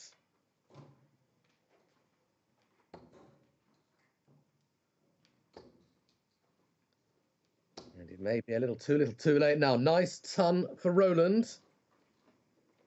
But it wasn't really enough, was it? With Decker carrying on this exquisite passage of play. And, well, he hasn't hit a treble. Instead, he's hit the bullseye. The 5th most valuable target on the board. The 5th most expensive target on the board. And, of course, that leaves him on a checkout after 9. That 180 is probably one of the best visits I've seen. Probably the best visit I've seen this weekend, and one of the best visits I've seen for a while. Lengren did the exact same thing, but he's getting a little taste of his own medicine now. Decker will be back. That's a nice 125. That is a nice 125. Gives Decker still 6 darts. So is it 18? Is it 14? It is 14. 5 darts at tops. And he only needs the 1. And look at that. Lengren started nicely. Decker ended phenomenally. And in what is only been described as the flip side to the Matthias Roland game, poor Decker dishes out Roland a taste of his own medicine. A beautiful 180 to start the 11th and deciding leg. And he manages to overcome a 5-2 deficit. I've just realised it was Matthias that was calling that game, that was sorting out the Dart Connect for that game. So it may have been a little bit satisfying to see, okay, it's not just me, it is Roland as well.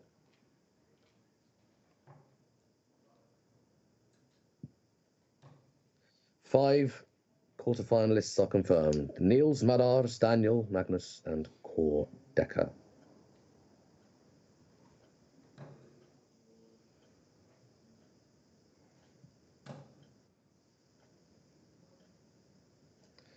Kim Viljanen and Marco Cantele, both leading. Viljanen leads Hansen 4-0. Marco leads Isaacson 3-1.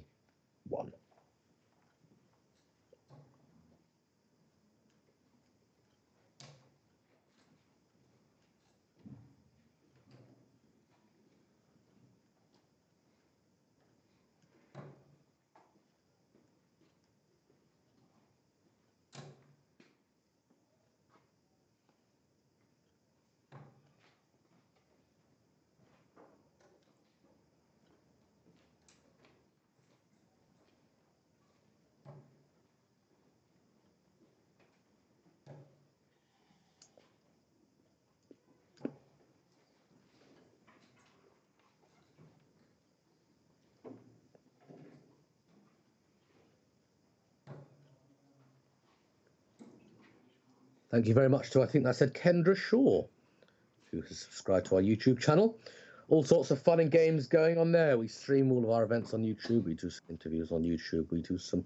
Matty's done all sorts of things. He tells you how they stream.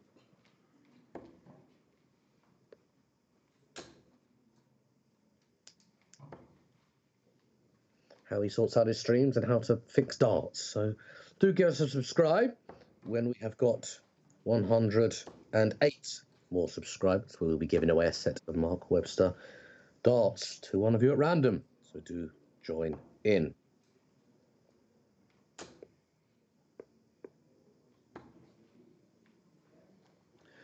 Larson and Magnus Carris in a quarter-final. The winner will progress to the semis, which means Larson is guaranteed 200 points, because even if he does lose, this is a quarter-final. So I will add the 200 points to Daniel Larson's tally.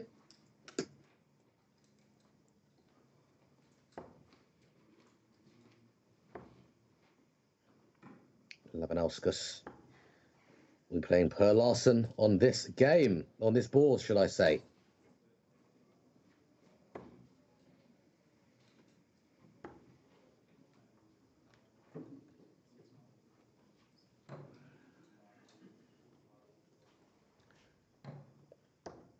Labanauskas sitting very pretty at the top of the table.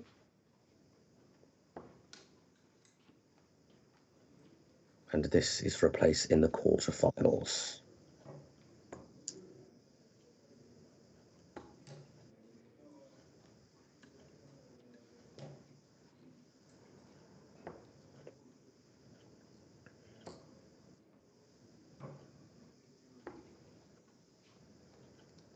We only have one quarterfinal confirmed, Larson and Carris, who will be starting very, very shortly.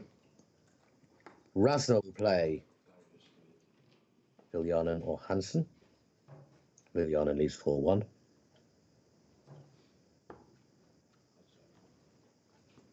Decker will play Marco or Bogey. Marco leads 4-1 as well. Well, this is Live Darts Iceland. If you've just joined us, a very warm welcome to you all. My name is Robbie Dove. I call myself a darts commentator. And here we are in a game in the last 16, the winner of which will progress into the quarterfinals. Labanauskas, top of the order of merit for the PDC Nordic and Baltic Tour.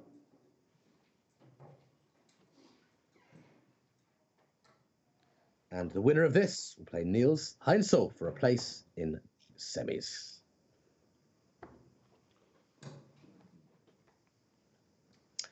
I do believe that Darius Labanauskas has mathematically qualified for for the Alexandra Palace, the PDC World Darts Championship, of course, the 2019 edition, which, for those of you wondering, is in December. It finishes in 2019. It's the first event of the year for 2019, so they call it 2019.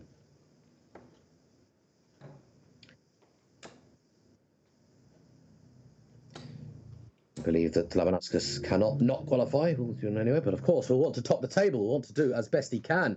We'll want to get yet another tournament win under his belt.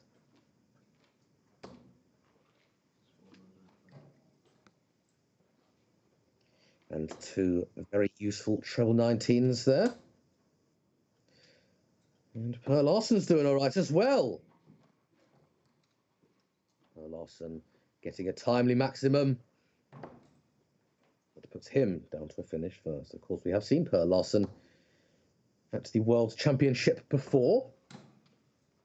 Been there a few times, a renowned player.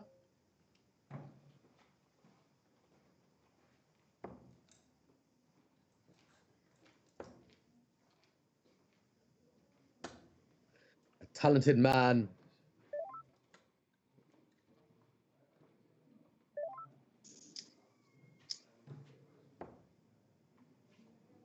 Are we online now if I'm talking? Yeah.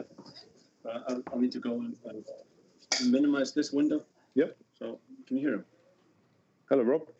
Hello, we're live on How Live are Darts you? Iceland. I'm well, how are you? Good. Would you like to say your name, rank and number for the boys and girls listening? I'm Dean. I look after Sweden's PDC, Nordic and Baltic. Well, you're obviously doing something right, Dean, because we've got some sensational Swedish talent here today and here over the course of the weekend. And, I think we've had a very decent tournament. I do, too. It's looking very good. And the Icelandic boys have done you proud. They've done themselves proud. And also, I think, obviously I'm not there, but have they been nice and hospitable? Yes, we knew that before we got here. It's the what they do. enthusiasm's great. They do best. Well, it's a pleasure to have you on board with us, Dean, as Per Larsen does get the first leg of the game and a ton 40 as well. Have you had a highlight of the weekend?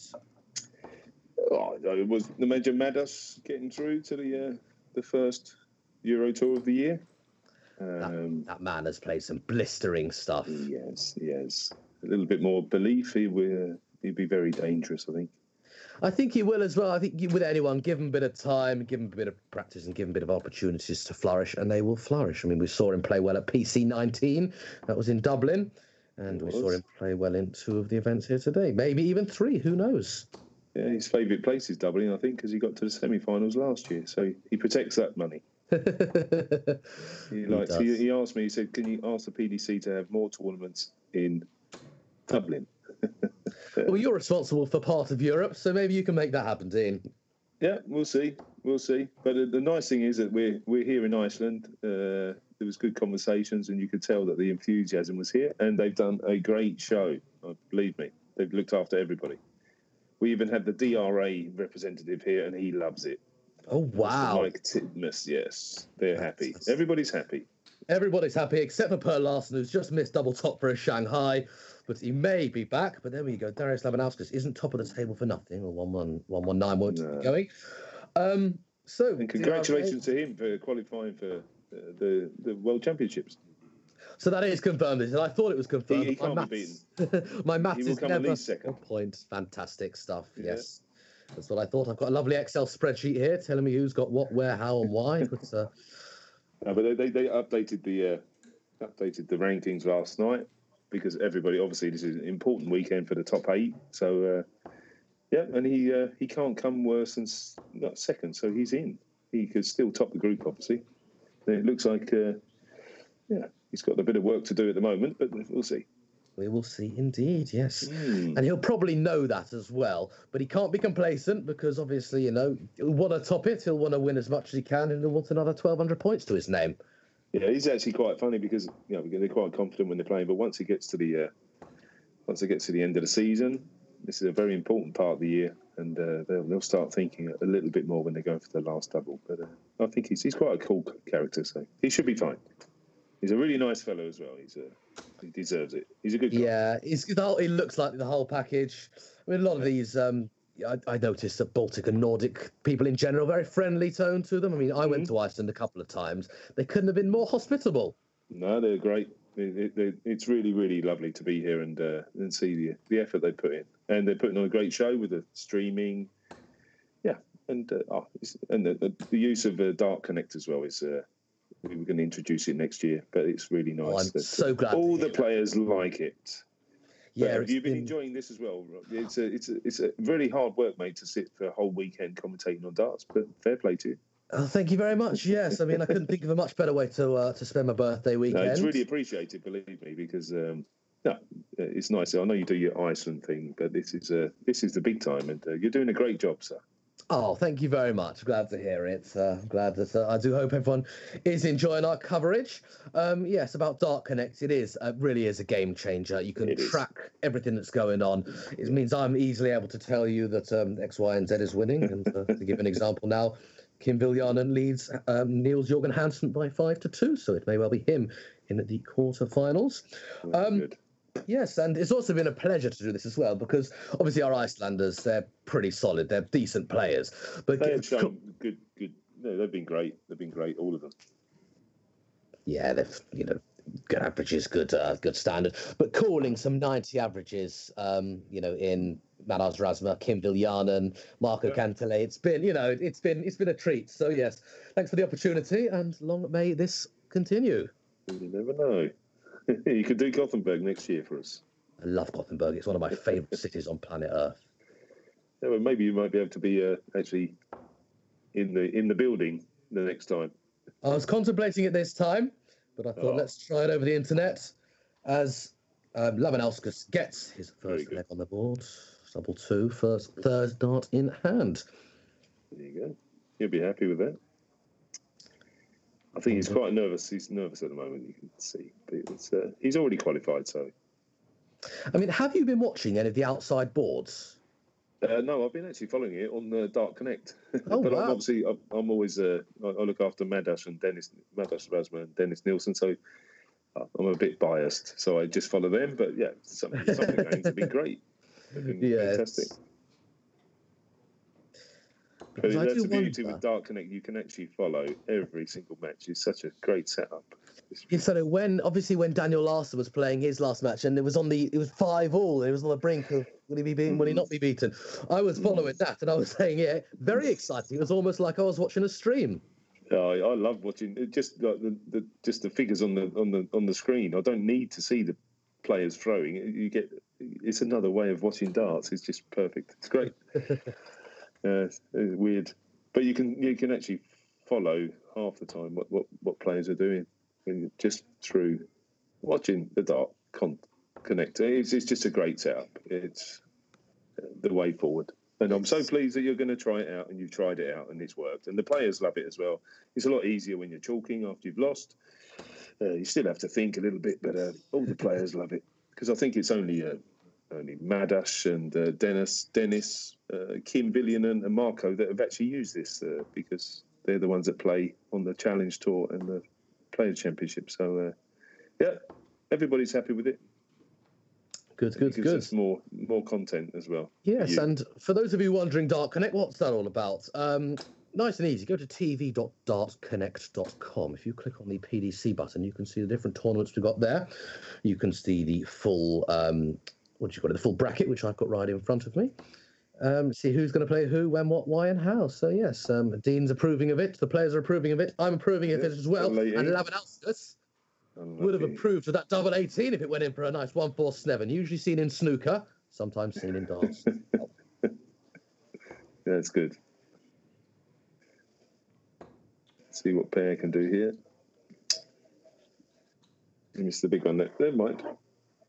Someone who surprised me, well, not necessarily surprised, but seriously impressed me, is that of Magnus Carris. Been playing for a while. He's no stranger to darts, and he's still at the top of his game, reaching 2 finals, winning one of them. Yep, and he's going into retirement, or it's actually been put on hold now because he qualified for Munich, didn't he? So I think he's just playing with us. He's doing a Terry Jenkins. Yes, Terry Jenkins. I think actually Magnus will die on the hockey. No, but he's been around a long time, and I understand him, but he's still a class act. He certainly will. To be, competing against the likes of Rasma and Labanauskas and Cantele and Viljanen, yes, and to still be succeeding, there's got to take some panache. He said last night he's given up because he doesn't get any respect from the youngsters. And I said no one gets any respect from the youngsters coming through. But he's been around a long time. And he's the first name, I think, on everyone's lips when they name me a Swedish player, and they always say Magnus Karis or Stefan Lord, obviously. But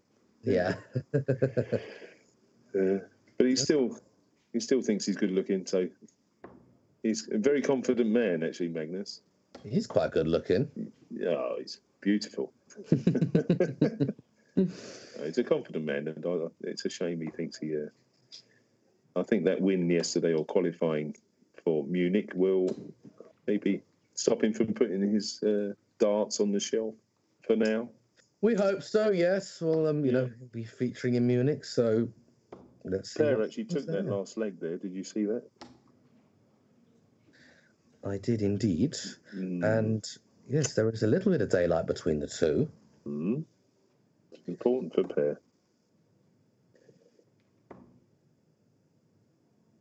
You've been happy with the setup as well. It's excellent. This is actually excellent.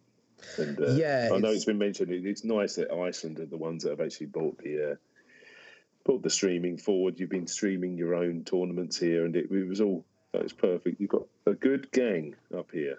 Very good. Absolutely. The setup's good. I don't think it's too intrusive on the players. It's a couple of cameras, a laptop next door. That's it. Facilities for commentary. Yeah, I'm pretty happy with it, and it's great. I think this is really groundbreaking. It is great to be able to have something that was usually played sort of behind closed doors. We don't really get to see live action. See how it works. It's very the future PDC MB. I think it's the way forward. Labanascus, double 12 to go within 1. But he's such a methodical player. I think he could be 4-1 down. He'd still think he's going to win.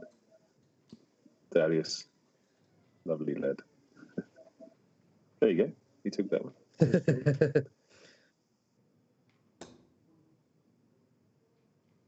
Almost like he had an earpiece with you saying, double 12, hit it. Are you coming to Copenhagen next year, Rob? You have to. You think? Yeah. Treat yourself. Or maybe you get invited for your hard work. You never know. You never know indeed. I do like visiting Europe. It's a lovely place, Copenhagen.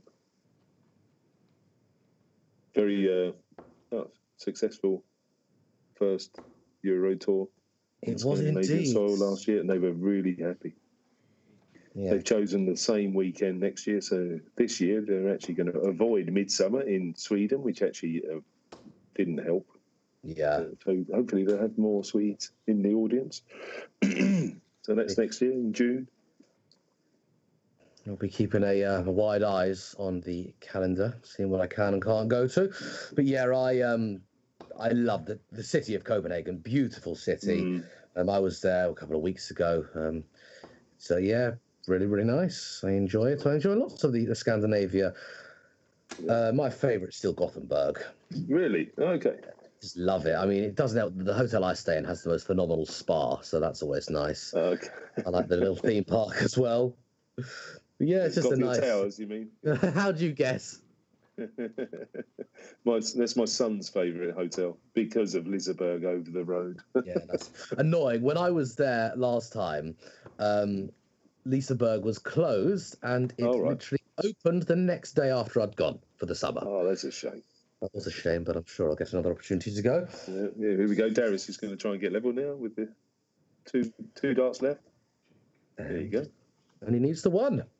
So no one else. He absolutely found his footing in this game, and it's now leveled things up. A little daylight between the two beforehand, but Labanascus, I think any of those early nerves have been rattled. It must be quite nice to know that you've already qualified for the Ali Pally. Yes. It would have been a bag of nerves today. Money can't buy tickets. And in another one of the other European qualifiers yesterday, two Rodriguez brothers faced up against each other. Did they? No. Yeah, Roby John Rodriguez played, I think Rusty James. One of the two, yeah. They played each other. It was Roby John, who was successful. But imagine having to play your brother Actually, probably easier. Yeah, because he's the older brother as well, so Good. got to show respect Clan, for this sort of thing. rules. But there are actually 4 Rodriguez brothers that play darts. There are. Come out of your ears when you go away. You don't know who's who. Can you name baby Rodriguez? That's the question. Oh, it starts with R. Oh, they all start with R. Is it RJ? That's it, Richie George. Yes. Same name as Bobby George's son. Mm-hmm. And that was a nice visit from Larson. I think he could leave a finish. I didn't see what he had before he threw. Who started this leg? I can't see.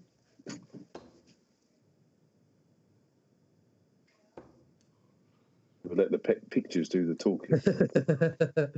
Indeed, yes.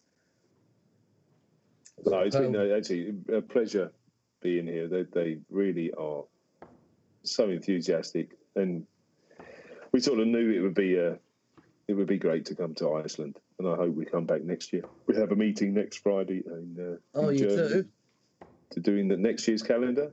Okay. Now the PDC. There's not a lot of weekends we can get everything in, but hopefully we'll be back next year. Yes, it will be nice, and hopefully I can join in as well. We'll take the lead for Labanauskas now. There you go. For the first time in the game, Labanauskas leads 4-3. Quite a fast-paced game. I do like it. When you have slow players, you notice the games last a little bit longer. These two like to get on with it, which is their style as well. Anyone that surprised you on the Icelandic side, or maybe the Faroe Islands? Faroese side, Jan McIntosh. Wouldn't it have been lovely if he'd have qualified? They would have lapped it up, the PDC. That would be fantastic. Yeah. Because the Faroe Islands, they can actually play for Denmark or Faroe Islands, can't they? Yeah, most likely, because it's sort of Danish, and I'm guessing if you ever had any Greenlandic players, it would be a similar sort of boat, Greenland or Denmark as well. But we've seen a lot. I mean, I've never seen the guy before. A few Faroese players, actually. But I think there is a sort. I think if they start, playing a little bit more, maybe playing the tour part-time or full-time next year, certainly is. They've got the potential to go far and to have good results week in, week out. So that's, I think, has been a great story from this event. The Faroe Islands have some sensational darts players. But they've got 100 players. How many? I don't know what the population is of Faroe Islands, but population of Iceland is 330,000. Population of Faroe Islands is a mere 49,000. There you go. They've got 100 decent dart players. Wow, so that is one country I'd like to go to. I'd like to see a Faroese tournament and see some of the standards.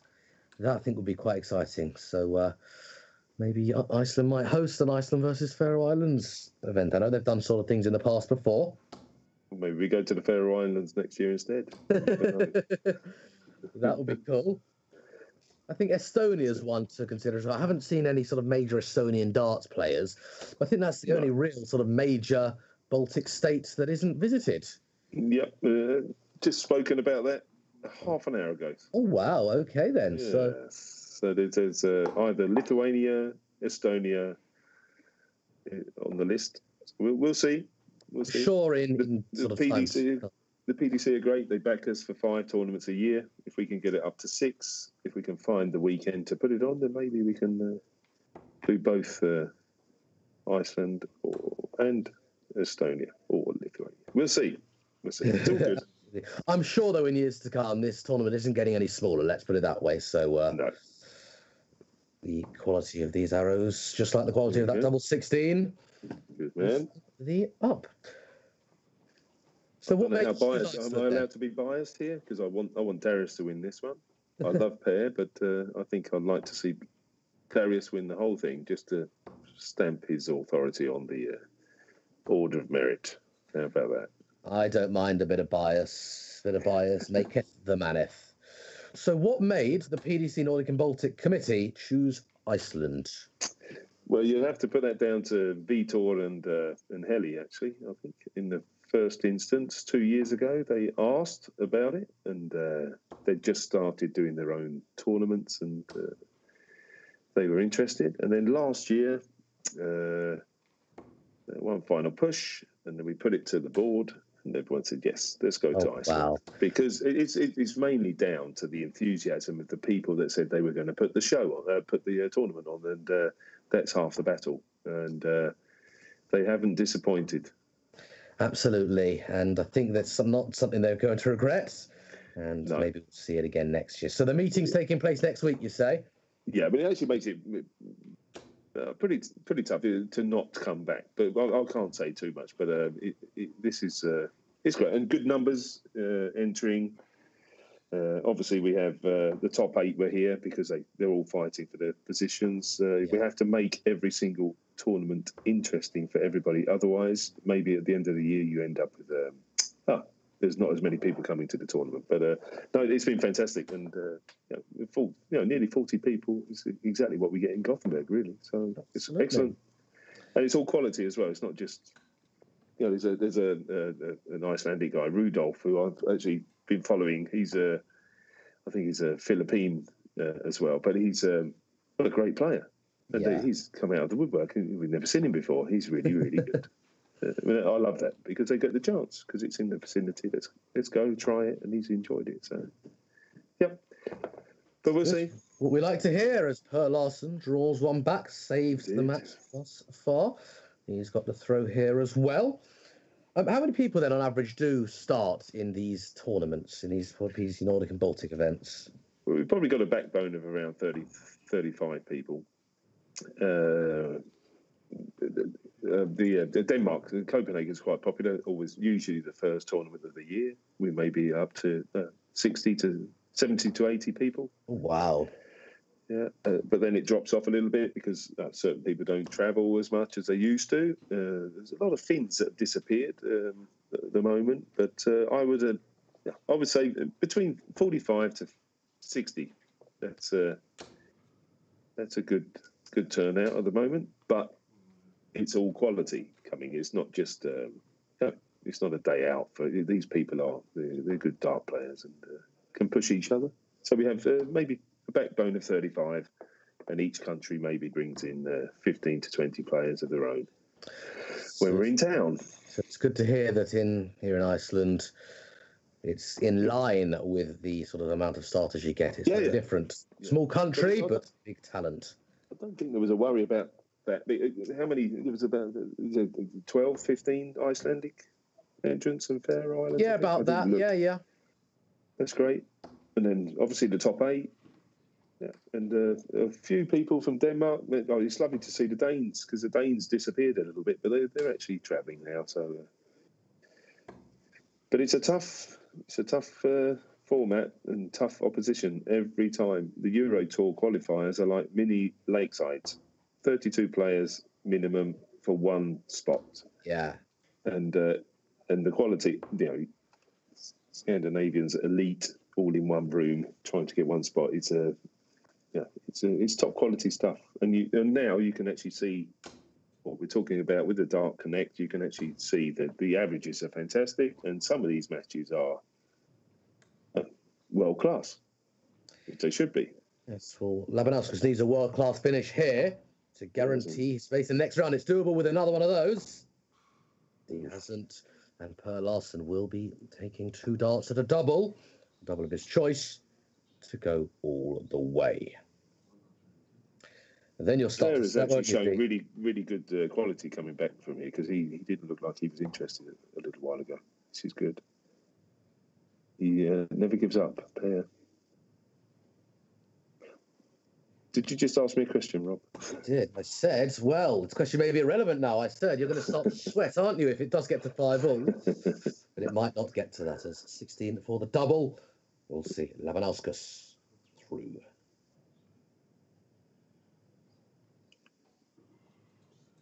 He will be in a semi-final, a quarter-final, against Niels Heinzel. Okay. Well, they're just confirming something. I think Darius is asking Per which way to go. Should I go 8 or double top? 16, double 16? Come on, Per. Help me out. Will you throw my darts for me? Yeah, but you're not allowed to go on my double. Pear says, no, double 8 is mine at the moment, so you can't go that way. Oh, there you go. That was just a problem with the scoring. There you go. Scoring double 8. He's going to hit double 8 anyway. There you go. And is that in? I think it is. It is indeed. We'll see. It is. And Labanauskas carries on his brilliant form. Fair play to him. And fair play to him indeed. He'll be playing Heinsoe in the quarter-finals. There's John McIntosh there. What a lovely bit of chalking. So it's not just the players who do the chalking. No, Brian Ordsgaard, the tournament director, he's actually been learning the system just so he knows. So when people ask him questions about this and that, he knows how to answer it. Oh, that's cool. I haven't actually had the pleasure this weekend, but it's a great system. It really is. I mean, if ever, I do come out, please do not let me do the chalking. You have to put your foot down because my maths certainly isn't. If I've got a calculator in my hand, maybe, but...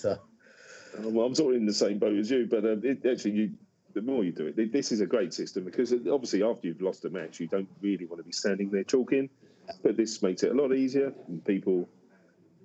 they appreciate it. And the nice thing is after a match, you can look and see how you're doing and see your stats and follow. Yeah, I believe they get emails to the players. It's brilliant. Yeah, but you have to register for that, and it will send it to you straight after your match. It's a real good integrated change. We had live scores before, but this is another step, and it's been so popular in Britain as well with the Players' Championships. The Players' Championships, they've actually got chalkers. The players don't use it because they have chalkers there for people. But in the Challenge Tour, if you lose, you have to use this system. And even Dennis Nielsen enjoys using it, which is nice. Glad to hear it. Well, it does make a big difference for you as well. Obviously, as a commentator, you want to keep an eye on everything. We have the screens and you've got the streaming, but it is, you can keep an eye on the other boards and commentate on that as well. You'd be right there. And actually, I was about to say, I'm going to keep you updated now on what is going on around the other boards, thanks to Dart Connect. You too can look at it, tv.dartconnect.com. You can work the rest out for itself because it is nice and easy. So we have 3 out of the 4 quarterfinals taking place. The only other one that isn't is the Labanauskas game. Labanauskas will be taking on Niels Heinsoe, and they're all proceeding to their match very, very shortly. I don't think we're going to be streaming any of the quarters, but we should have 2 semis and 8 final. Kim Viljanen is taking on Maras Rasma. Rasma leads 2-1. You'll be glad to hear. Mm-hmm. Kantele 2, Decker 1. Ooh. We have Daniel Larsson trailing 3-5 to Magnus Karis. So we have still got the 3 top players, Labanauskas, Kantele and Larsson in. But if it was Larsson to lose out to Magnus Karis, Karis just needs 1 leg. We still, I believe, need Marco Kantele to reach the final, possibly to win it. I'm going to be doing a little bit of maths in just a second. Oh, correct. He has a tough mission, but he can do it. Marco really, really wants to go to Yali Pally. So. Yes, he's had a bit of a problem. They were in Hungary, and he got bitten by a bed bug on his right forefinger. And he's had a little bit of trouble with he's on antibiotics right now, and so he's had a proper major weekend with coming up with a bad forefinger, and that's affected him.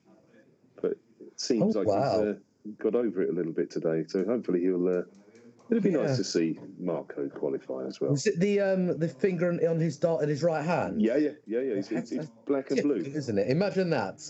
You get an injury on the.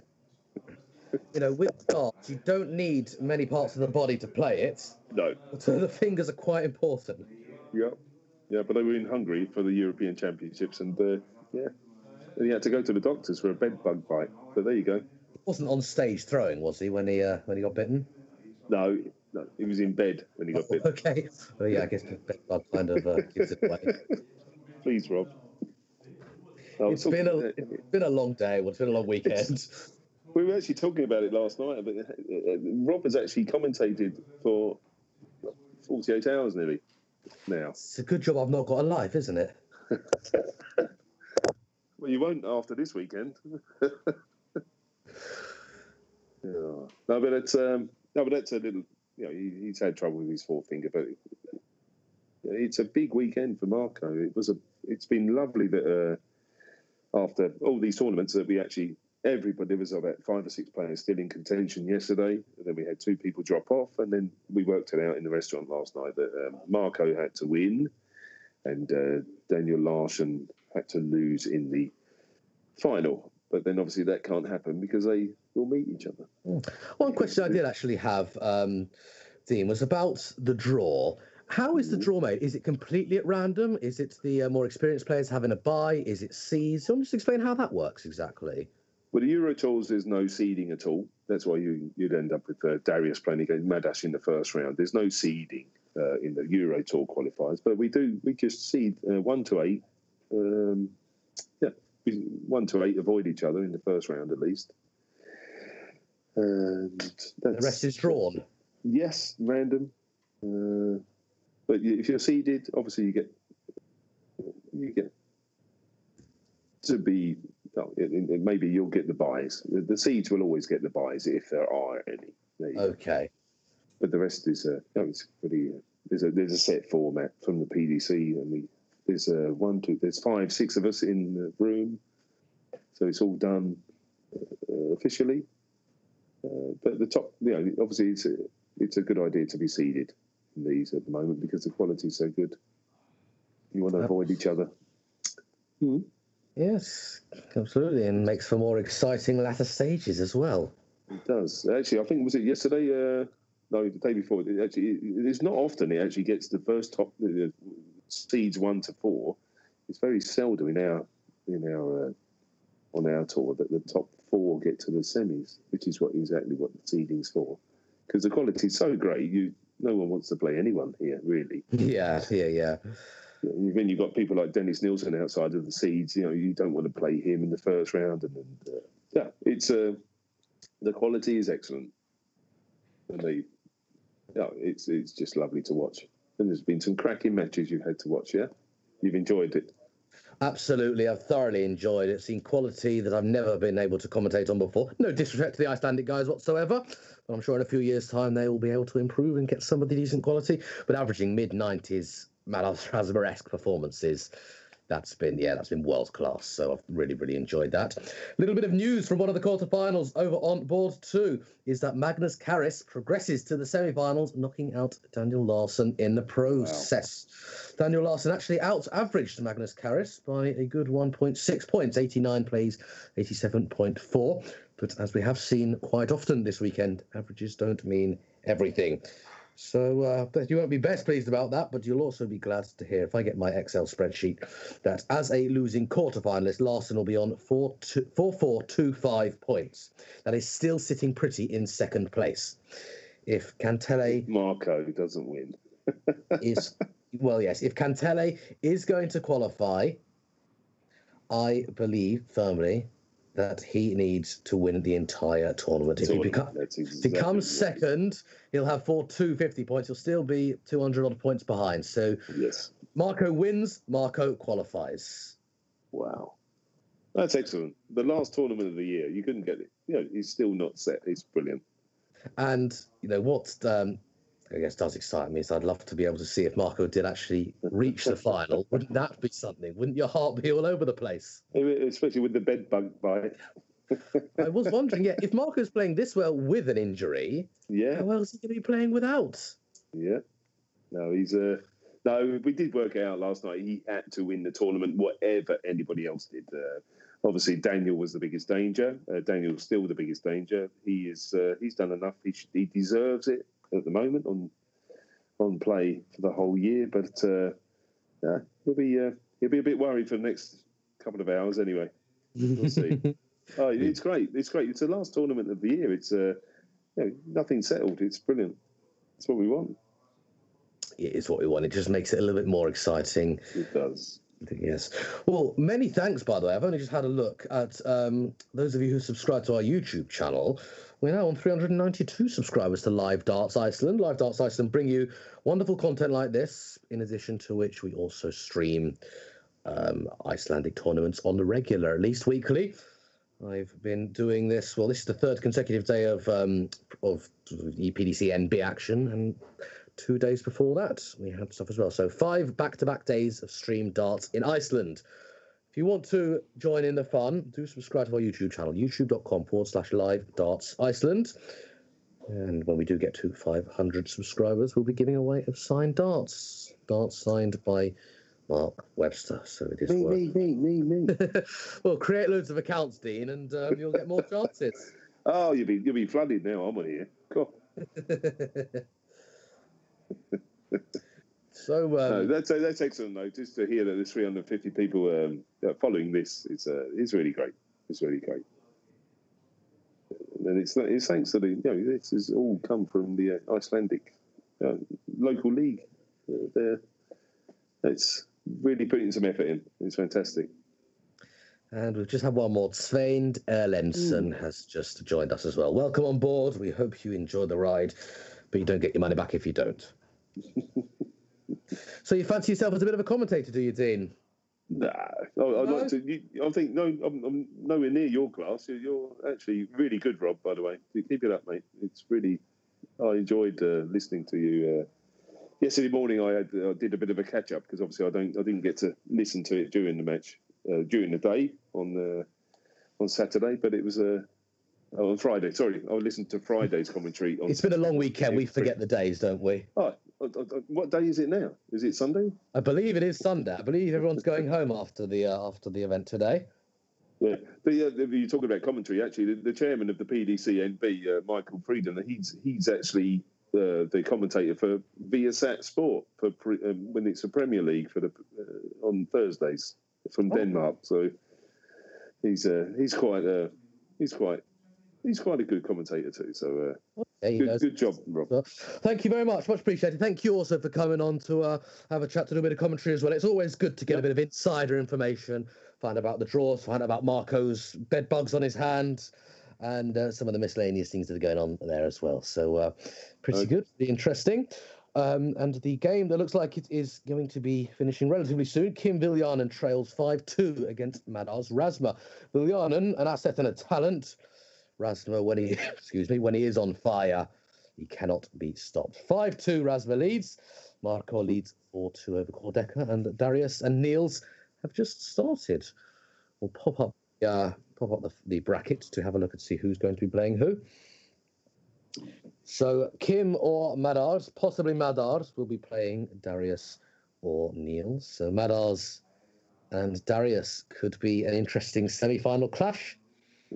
And it'll be Magnus Karris, who, not to keep reminding you, but did unfortunately for you knock out Daniel Larsson, against Marco Cantelé and Kor Decker. So it will be Karris and Marco or Kor. So we're shaping up for some decent semi-finals. And if we were to go all the way and look a little bit forward, we could see Rasma and Cantelé in the final. We could see Labanauskas and Cantelé in the final. Oh, this is wonderful how it's working out. It is. It's Cantelé's World Cup ticket will probably lay in Lithuanian or Latvian hands, and his own, obviously. But, yes. It's really. I love this. This is great. I'm just sitting here. I'm actually trying to work out what the best scenario is, but obviously the only scenario Marco wants is that he wins. Absolutely. And it's still in his own hands. He doesn't have to worry about anyone else's results. It's still his own, in his own hands, and you can't ask for anything more. You can't, and that is the best scenario. Prize. What a massive prize to get to the World Championships. It's life changing if you do it right. And it's in his own hands. So, good luck to him. I love Darius and I love Madash. I look after Madash, but no, I hope Marco wins. Marco wins. There you go. 6-4 in the final against Madash. There you go. Well, you're hoping for a Marco win. Yeah. He needs a new. He deserves a new chance at the World Championships. He was actually quite good last year, but yeah, very good player, very solid. But also, you get the impression these top 3, 4, 5, 10 players. It's not the last we're going to hear of them. I mean, Ulf Sedder, we've seen on the stream loads over the weekend. He's played in Europe before. I'm sure he will be back. He's done himself pretty proud. Very popular amongst the Germans with the Ulf chant. So, I'm sure we'll be seeing a little bit more of him.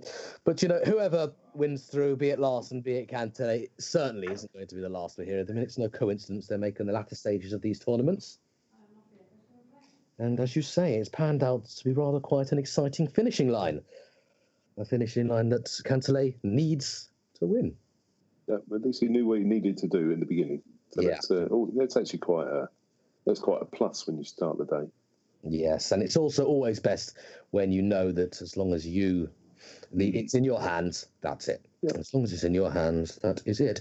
A result has just come in. Kim Viljanen got 2 legs against Madas Razma. Madas Razma in top form, averaging 94.6. I'm sure he is on fire. Well, I know he is on fire because when you're averaging 94.6, you're not missing much. 6-2, Madas Razma. 6-4, Magnus Karis. Madas is actually playing this weekend with his wife, heavily pregnant, waiting to deliver a child at home. And the only reason why he's here this weekend is because we had the Euro Tour qualifiers. So the man is he's got all that on his mind, and he's still managing to play this sort of darts. It's either very selfish or very amazing. But I said to him, his baby will come next Thursday. Wow. Don't worry. Oh, you told him that? Yeah, just so he can concentrate on the darts. Yeah, and you're not usually wrong, so I'm guessing that's really the case. Well, hopefully I'm wrong. Well, that is quite magnificent. Mr. Razma. Well done to all of the Razma family. Congratulations. And a chapter in the life, which is going to be rather exciting. But more substantially, to actually then, it's one thing going over to play this event, to actually win the Euro Tour, the one he actually wanted to win. Yeah. That really takes something special. So a journey certainly not wasted for Madas Razma. No. Massive thing to go home to. So hopefully he won't miss it. Yes. And then when the little one's old enough to understand that he can say, what I've done. I was in Dublin a couple of weeks before you were born. I did really well in an event then, and then I came over to Iceland. So I've been travelling around. But he'll get to go home after this, time, hopefully, for the child's birth. Yeah, hopefully he doesn't miss it. And a decent end to the season as well. Decent gift for playing so season. I think he's nearly guaranteed his place in the Players' Championship finals as well through that Dublin. Yes. Adventure. So, which is it's nice to see him because he's a very, very well liked person on the tour. Michael Smith loves him to death. I don't know why, but he does. No, but he's really well thought of. And the nice thing about Madas, he doesn't see it. It's people are really happy for him because they can see how he can play. But he's done himself proud in Dublin, and he's every opportunity now to get to the World Championships too. So we'll see. We will see indeed. Will you be going to the Players' Championship in Minehead? I will. I look at Hampus Nordstrom. Is a young lad that I've sort of been involved with for a couple of years, and he qualified for the Youth World Championship playoff, which is in Wigan on the 3rd or 4th, 5th of November. And if he qualifies, then they're going to play the semis and the final of the youth tournament in Minehead at the end on the Sunday of the Players' Championship. So I've got hopefully 2 reasons to be there. Absolutely. But Minehead's quite hard for me to get to. I have to fly from Gothenburg but I will be there. If Hampus gets to the semis, I'll go. But if Madas gets, we'll see if Madas he's not 100% yet. But if Madas gets there, I'd love to go. It's a great trip. If anybody wants to go to a tournament, go to the Minehead Butlins. It's called an adult weekend, but it's It's a fantastic place to go to, and you get lots of good darts. Family friendly. Absolutely. Pizza Hut and Burger King. You've been there, have you? I was at the Players' Championship 2 years ago doing some interviews. What a place! It was very exciting, and every year I love the Players' the Youth World Championship final. Yeah, I was there when Mr. Cadby himself won it. All right, yeah. Him. Play to him. Yes, but no, it was a good year. Michael won the big tournament, Mr. Van Goen. Yeah. But yeah, it was good fun. Who won it last year? Dimitri, yeah? The youth was Dimitri, yes. And beat Josh Payne, who's another great player. There's two great players for the future. Absolutely. Two nice guys as well. The Youth World Championship is a good guide to, who's actually going to progress. That and the development tour. As to who's going to, what sort of names are we going to be seeing in years to come? People have done well. I think Roby John Rodriguez was one of the runners-up. Michael Smith has been in there. Nathan Aspinall, Max Hopp. We've seen a few different players, and seem to be flourishing. Give them a few years, and they'll be flourishing. What's the name of the young Swedish man that you're involved with? Hampus Nordstrom. Hampus Nordstrom, potentially one to watch. Yeah, he's a good lad. He was in the went to Windmill this week. Didn't go too good for him, but he's a very dedicated young man. And there's 2 or 3 others, and hopefully we're going to be sending 4 of them out on the development tour next year. But I'll be putting my own money in, and I'm hoping to get 2 or 3 others to put the same amount in. So there's 4 really good dart players in young male. There's no girls we can send out at the moment, I don't think, but. Yeah, hopefully we'll be sending 4 Swedes out on tour next year. Fantastic. To learn their trade. Yes, indeed. And Sweden, lots of talent in the country of Sweden. I mean, the European Cup, the Europe Cup. Absolutely. They're really great. And it's just a shame they don't get to play in most of the Opens now because, for good or bad, the Swedish Federation have... They've moved the youth from the tournaments, the grown-up tournaments, so they need to be out learning their trade before they turn 18. So we're going to send them on the development tour next year. So we'll see how they go. But Hampus is actually going to play in 4 development tour tournaments before the youth championship that weekend. So it's perfect. He gets a warm-up against all these good players. Yeah. But half of these players, they're already on the Pro Tour anyway. It's amazing. Yeah. It's amazing how it's changed. It's fantastic. It is fantastic. Bringing you up to date, boards number 1 and board number 4. Marco Cantele, 5-4 up against Kordecker. Darius Labanauskas is cruising against Niels Heinze. He leads 4-0. I'll have a quick look at what is going on between Marco and Decker. Marco is on 150 points for the match. He's throwing now. Scored a steady Decker's ton. Decker's going for his. He wants his free Q school place. So that's going to be a tough match because that's what Core is here for, to get free Q school, which goes to the top 5 players. If you didn't know that. But, I did not know that. No. So if you're in the top 5, you will be effectively going. And is it top 5? Not already card holders.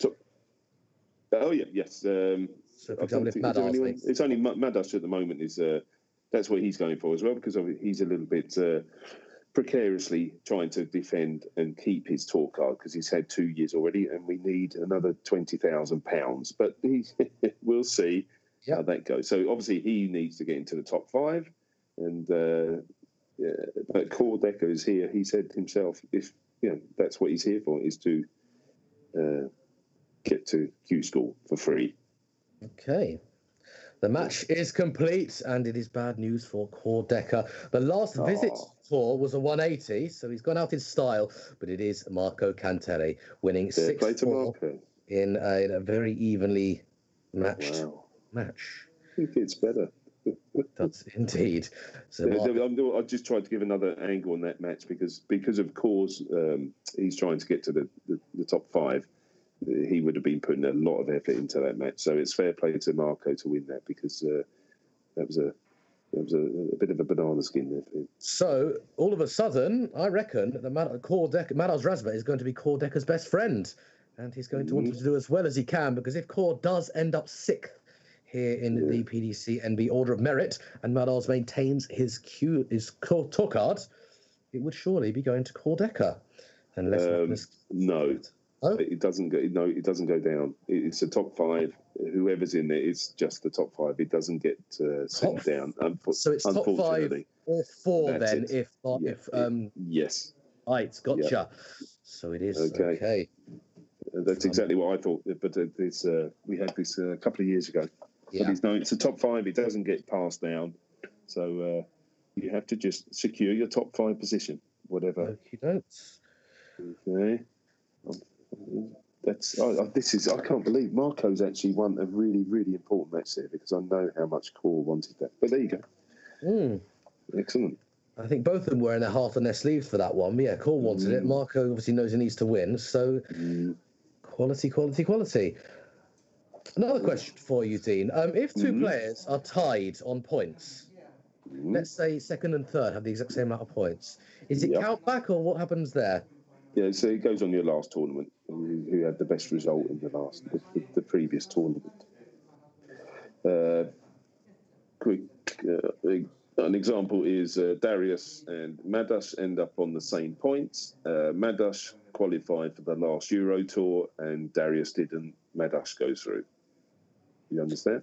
Yes. So okay, gotcha. So yeah. Right, yeah. So whoever's done better. It's your last. You're only as good as your last result, so that's how it goes by. But obviously people are allowed to let me know if I'm wrong, but that's our interpretation. It's your last result. If Madas has got to the last 16 and Darius has got to the last 32 in the previous tournament, then the person that got to the last 16 would go through. So why'd you ask? It's a good question, because I was just doing a bit of Excel, points, how they're going to get points, and I noticed if two did get to an equal amount of points, I was just wondering what would actually theoretically happen. That's actually a good question. Would we go by the last Players' Championship in UK, or do we go by our? I think we would go by our tournaments. So it would be who had the best result in Gothenburg. I think that was our last tournament. Yeah, that would make sense. Yes, indeed. And I'm going to chuck. Don't quote me on that on the end, because I might be totally wrong. I don't want to get sued. That's all right, but it would be some sort of count back system. Yeah, it's a definite count back, because that's the only way to actually split them. That's how it works in Q School.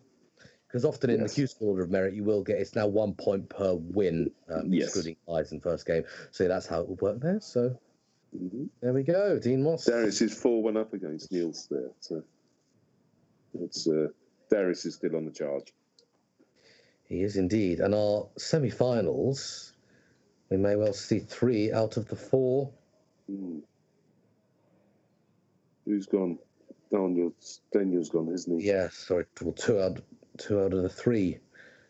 More like in at the top echelons of the PDC. That's good consistency as well, isn't it? Because it just goes to show the seedings they're right. There you go. Darius has just gone there 5-1 up. There we go. You're right there. Yes, I was thinking because obviously you've got to show some consistency to maintain your place at the top. But yeah, you're right. If we're seeing the top players always getting to the latter stages, or usually getting to the latter stages, your spawn the seedings are absolutely spot on and well worth continuing. So and it shows consistency because they've been at every tournament. That's what we're trying to create with the World Cup of darts. When you play pairs as a team, as a country, we're just trying to get people to come to every tournament, and every pound, every point you make goes towards that. So you have this consistency of people turning up every tournament. You get a backbone of players, and then they end up being the top seeds. I say easy and easy. It's always nicer to be seeded because it's a fairer chance that you're going to win the first match because it's set up like that. We want the top players to be. Thank you for coming every week, every tournament, and plus it actually shows consistency. And consistency, at the end of the day, you don't have to win every tournament, but if you come top 16 of every tournament, you're a top 16 player, and that's it. Yeah. Mm-hmm. Darius is actually playing really well. I love Dark Connect. I do. Go in on Dark Connect. It is a commentator's dream. It's wonderful. It is. It gives me something to talk about when, like now, for instance, there's nothing going on. Darius just hitting a 1080 followed by 91. He's got 55 for the match. I'm sure you knew that because you're probably looking at it as well. I am. But it's nice because it gives you the averages of the match as well. Obviously, Niels hasn't played very well. He's got 71 average. He doesn't deserve to win, and he'll know that. But Darius won't be happy with 87 because he knows what's ahead of him. He wants to be up there pumping 90s at the moment because if he's going to beat Darius or Marco, he has to be up in the 90s, you know. And but yes, yeah, but it is what it is, and it does look overwhelmingly likely that Darius will be reaching his semi-final. Wow. And let's see, a little bit closer, a bit of a few missed doubles from Labanauskas. 2 double 4. It's 10. Which is possibly 2 double 4.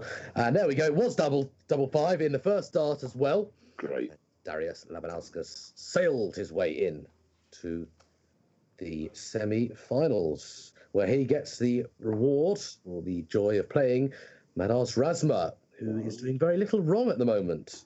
They're 2-1 at the moment for matches, so they've played each other 3 times this weekend. And Madas is 2-1 up.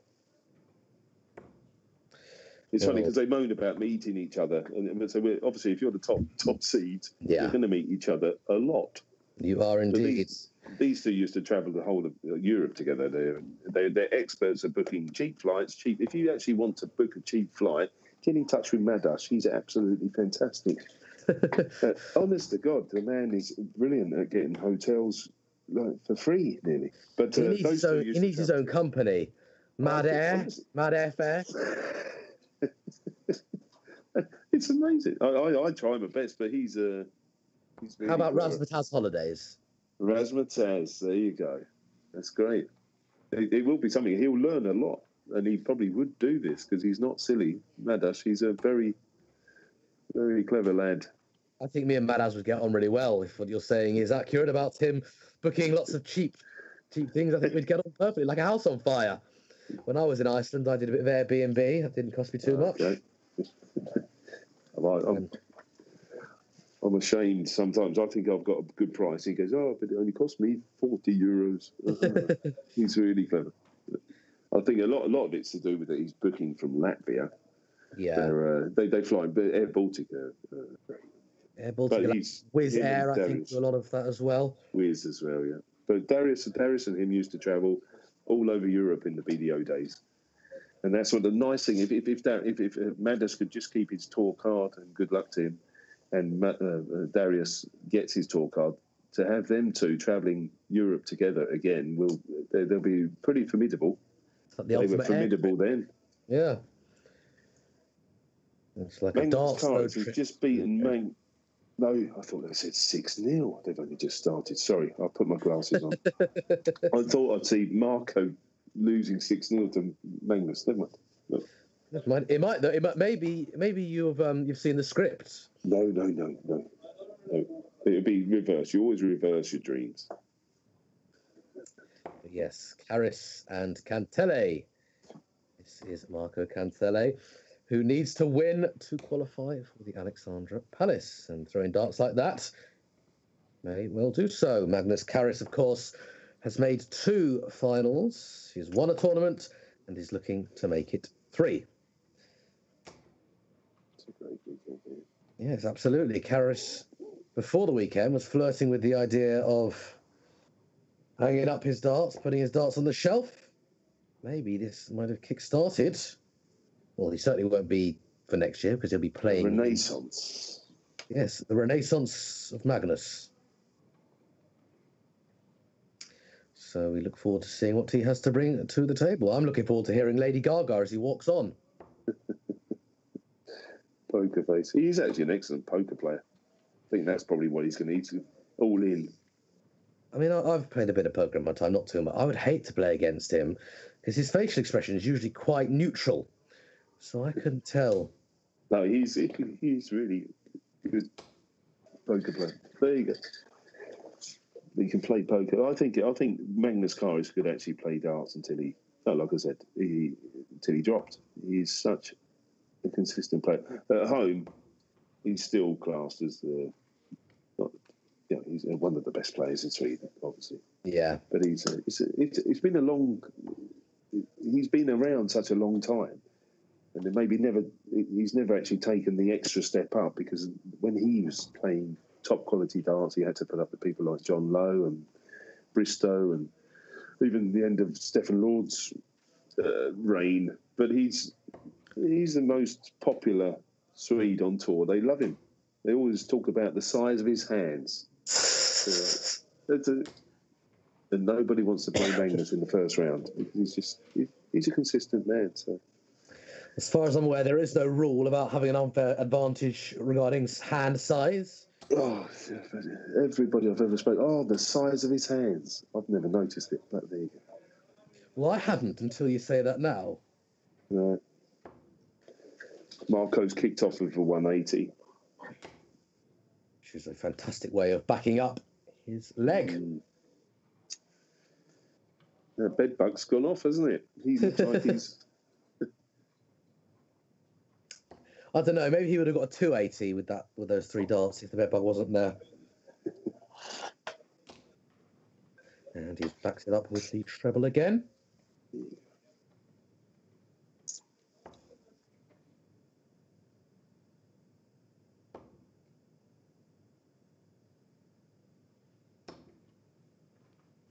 It's not over for Magnus either, who pins in a ton 40. And despite Marco's fantastic maximum to open, it is Karras who'll be throwing. Magnus is actually Mr. 140. He doesn't hit a copious amount of 180s, but the amount of 140s the man hits has always been amazing. And what you're saying about Magnus as well, you're saying about we have to put up with the likes of John Lowe, etc. The prize money in darts wasn't what it is now. No. So it'd be very difficult to make a living from the sport when only in recent years has the prize money rocketed up.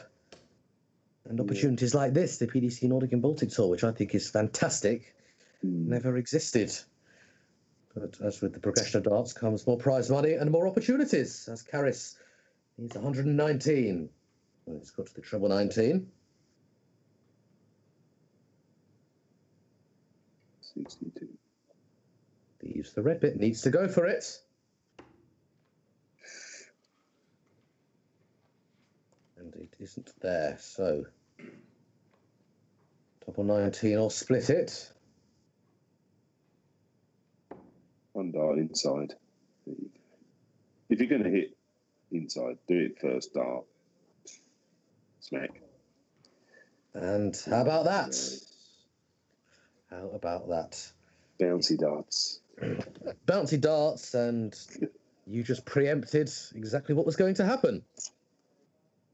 You tell me what the lottery results are going to be next week.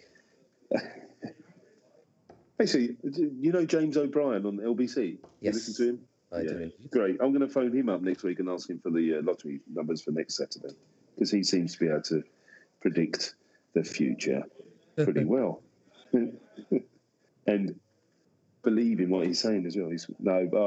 I'm sorry, I can't help you with the lottery numbers. I can... Cantor's not going to give this up, is he? It's really, really nice to see. He knows exactly what he needs to do, and maybe it's like it makes it easier, because he has not had a great weekend, and he's playing great. He is, and I like the idea of don't have to rely on anyone else, just play your own game. No. In darts, it's inevitable that sometimes you have to rely on other people's results. Yeah. Sometimes you do, and that must be horrible. Yeah. For the person who needs to lose or the person who needs to win. But Marco does what he needs to do, and that will be enough.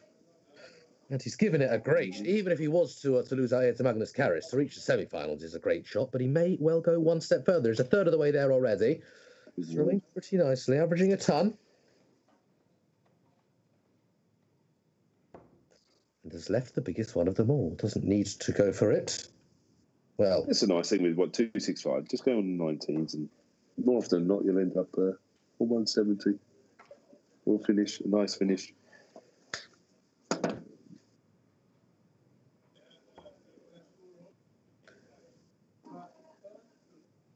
6 darts from here. Yes. Can't hit a big one, but we'll be back.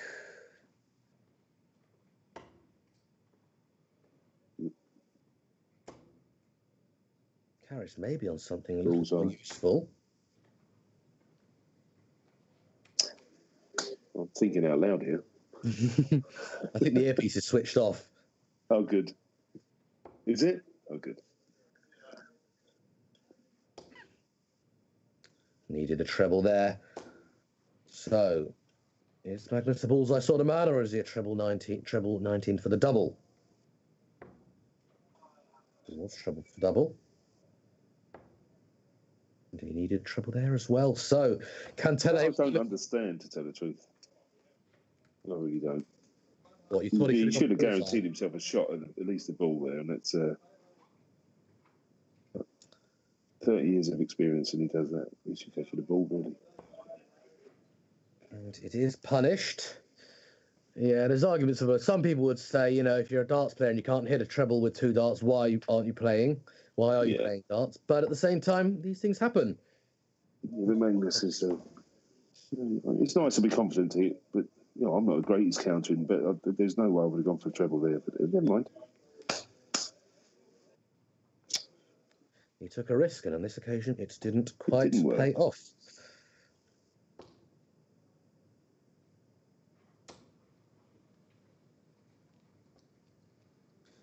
I'll try and get a picture of Marco's finger for you. If you actually look, you can see how black and blue it is. It's like a big bruise.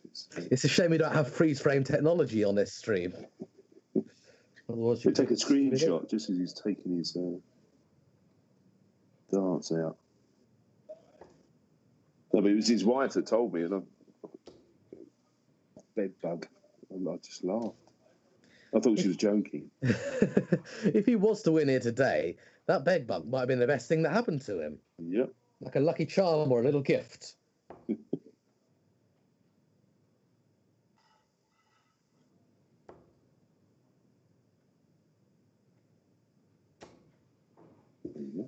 Mr. 140. Nice and solid. And Cantele hopes to do a similar equation, maybe one more.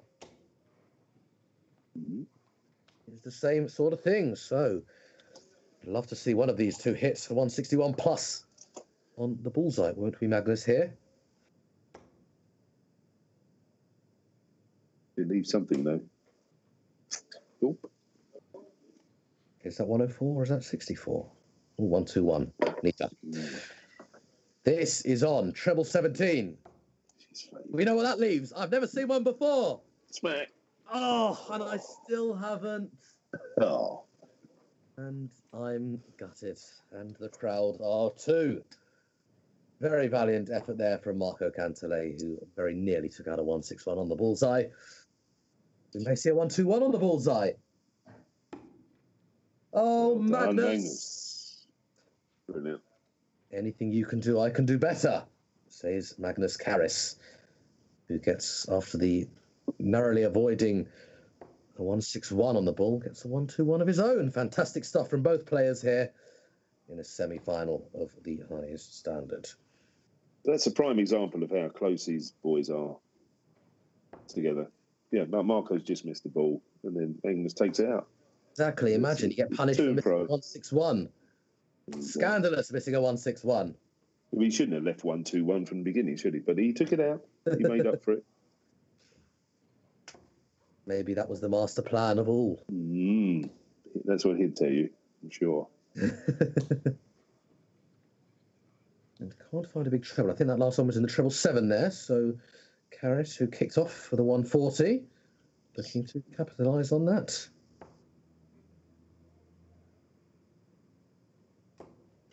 Lovely throw, isn't he, Magnus? He has. He's perfected it. He's practiced it. And it's just got this elegance to it. It's a I can play all day throw.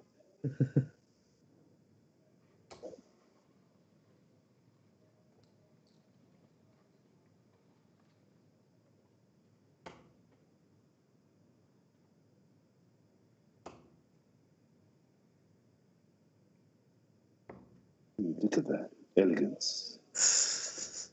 I can't stop looking at the arm now. Sometimes it's nice to let the pictures do the talking, isn't it? Yes, totally agree. You don't have to talk all of the time. I think that's half the art of this. Yeah. Hard for Radio me. commentary is obviously a little bit different because you have to, you want to explain everything that's going on. But TV, you can see the pictures. It's can lead people in the right direction. But, Darts has actually waltzed its way onto radio. TalkSport 2 broadcasting. TalkSport's great, isn't it? Oh, it's my dream to be doing some of that. I think it's lovely because it's we obviously we get the pictures. Darts has always been pictures. You've never, but it is really great to listen to them commentating on the radio. It's one of the most visual sports, if not the most visual sport. It's all it's ever been. For double top. Ooh. And it's not quite there. Is it Paul Nicholson? Paul Nicholson does it. Chris Mason does it. Chris, he's funny. Yeah, he's a good lad. He says that, Albie. I do like him. And he's knowledgeable as well, but you would be after being so good at darts for so long. Yeah. Legend of the sport. It's funny we talk about darts on the radio. For my undergraduate degree, affectionately called radio, I had to pitch any sort of program of my choosing. I had to choose a platform for it. So I opted for darts on the radio. You did, and they preempted you then, have they? Or did they? That's a very good question. I'm going to say yes. I'd like to hope so. I'd like to hope they used my pitch as we see a ton 40. I think that was for Cantelli. Yes, and I actually deciphered that because it's so visual. Wouldn't it be something brilliant to talk? There's always something to talk about in darts. Absolutely. If you're blind, what you need more. We're using the pictures a lot when we're watching darts. We see it, but if you're blind, you don't really get. You need more info, and darts on the radio is. I've always enjoyed listening to radio commentary over football commentary on the television. I've always. I can't do it when I'm in Sweden because there's always a delay. But always turned off the TV commentary and put the radio on because you get a whole. It's a different world. It's a different world. It is, you can hear when someone's good at radio commentary as opposed to TV commentary anyway. But I think you're. It sounds like when I'm listening to you, I think you'd be a great radio commentator. You'd be great on radio. Thank you very much. That's the aim. That's the plan. Yeah, because it's a different art. You haven't got anything helping you. You have to let people. Golf is a prime example. I think golf commentators. They listen to it on the radio. You get this idyllic world, and they tell you everything that's going on. And what I love about the golf commentary is when he's about to take a shot, they've got to talk really quiet. Listen. I can't hear you. I have to talk quiet. Just about to take the putt. It's his double 19, so he'll be back. But then when he's got the putt and everyone's cheering, it's like, I'm a cricket fan and I love Test match special. Oh, he's great, isn't he? What's his name? Seinfeld. No, Blofeld. Henry Blofeld. Me and my dad are going to see him on his tour. Say hello from us in Sweden. We love him. Marco is now 5-1 up. Indeed. With 100 average. Showing what he's made of, and he's really... but Blofeld, he's so funny, and it's just so and wonderful. he pushes it away into the leg side. Terrible impression. I was quite good at it earlier. But, and you can have them in the background, so you can be, you can be doing your daily chores, and they're in the background talking, and you know exactly what's going on. And they're like us at the moment. We're going off on tangents. It's lovely. It is, yes. And Talking about the number 16 bus going along outside the Oval is what? It was not as full up as it was yesterday. My dad used to, back in the day, listen to Test Match Special whilst watching it as well, to turn the sound off and exactly what I did. It's so much better. It was. So yes, for those of you wondering, is radio still dead? Now, bearing in mind, I've done a 10,000 word dissertation on it, which I'd recommend you don't read because it's extremely boring. But the answer to that question very much is no. And with apps like TuneIn helping you get worldwide radio, possibilities are endless. I'd actually like to stream one of these events, just audio, just to see how it works. Well, not necessarily a PDC MB, but maybe like a live Darts Iceland one. Yeah, why not? We can have someone in the background talking to the players when they come off, and yeah, you could do it. You don't need pictures all the time, but it is nice with the streaming. There's a hell of a lot of people interested in our tour. Yes, and it's been great with the Facebook updates and Twitter or whatever. But this is actually in real time. People do not even have to ask us where's the results for this and that and the other anymore. If they don't know where to go now, then they shouldn't be on the internet. Can always find it. No, they shouldn't. But you can find it now. We can actually follow this in real time. Look at us. I've got both going. It's brilliant. Isn't it? Well, Marco will leave himself something useful for the match if Magnus cannot hit 2 treble 20s and the double 10. Hello, Joshua McCluskey. Welcome on board. He's subscribed, and if you want to see your name on the screen, you can subscribe as well. Karras won't be checking 140. Cantelli will hope he has 2 darts at double 10 for his place in the final.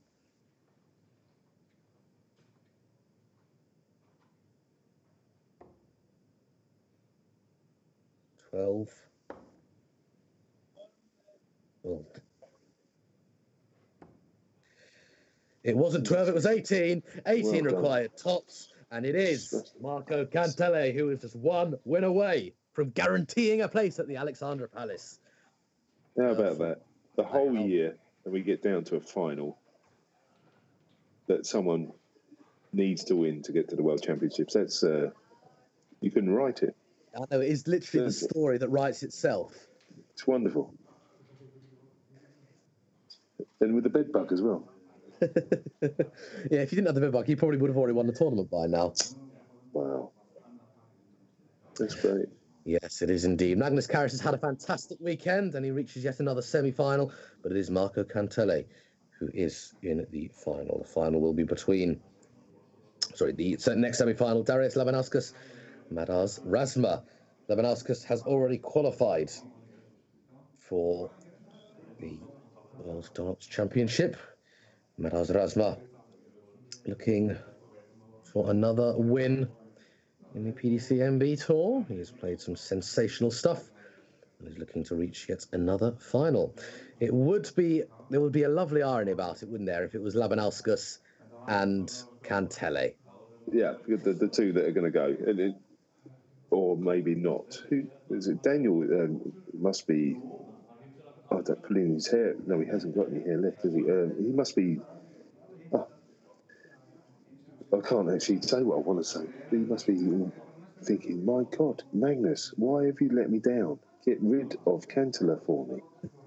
I want to go to the Ali Pally. And he's not going at the moment. He still doesn't know. That's amazing. I love it. That's fantastic. And now it's 2-1 at the moment to Maddash this weekend against the great friends. They are really good friends. But the nice thing is Darius he's there. So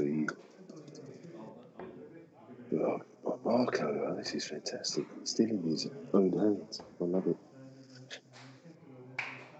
There's a certain element of drama coming from the very last tournament. They want one we've streamed as well, so you can and watch this drama unfold. Live on Facebook, live on YouTube.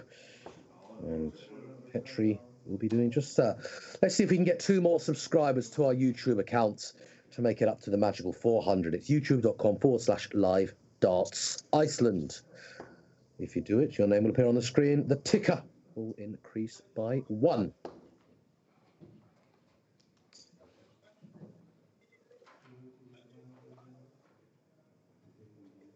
As we see Darius Labanauskas loosening the arm, throwing some warm-up darts.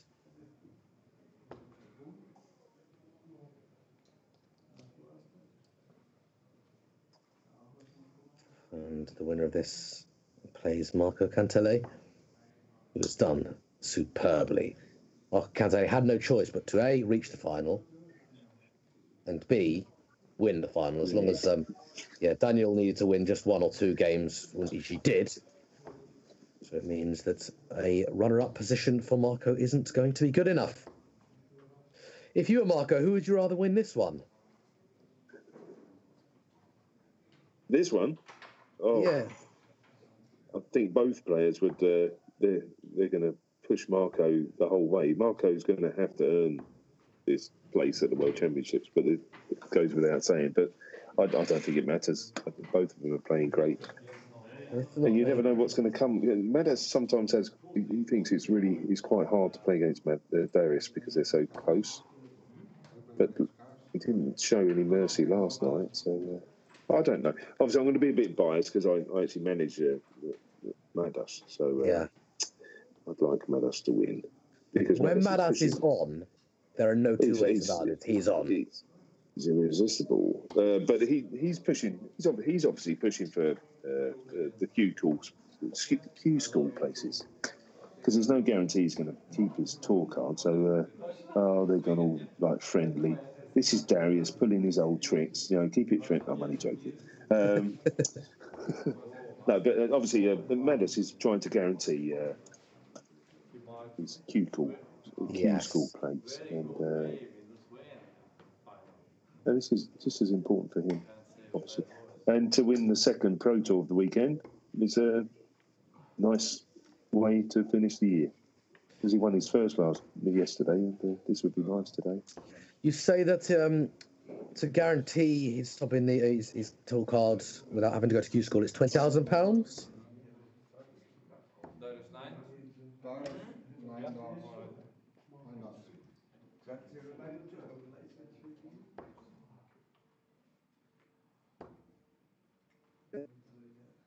Yeah.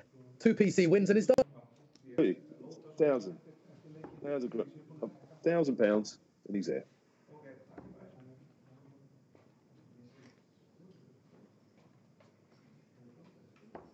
And well done to Ake or Ake, who has reached our YouTube tally to 400 on this momentous day. Just 100 to go until we'll be giving away some darts. Me. Did you go to Q school a couple of years ago? I did. I saw that on the internet. You little rascal, you've been doing some due diligence. I wanted to know who you were. Well, I know exactly who you are. I wanted to know how good you were. Actually, my first ever leg on the PDC tour was a 15 leg against a Japanese guy, but he just wiped the floor with me after that. So. All I wanted to do was just put myself in the position that I was expecting other players to, if I looked after them, to put themselves in, and it's it's a fantastic feeling. You get into those. I put 5 or 6 points on my average on what I usually get just by standing in the bay, throwing. The whole world just goes. That is actually a great idea.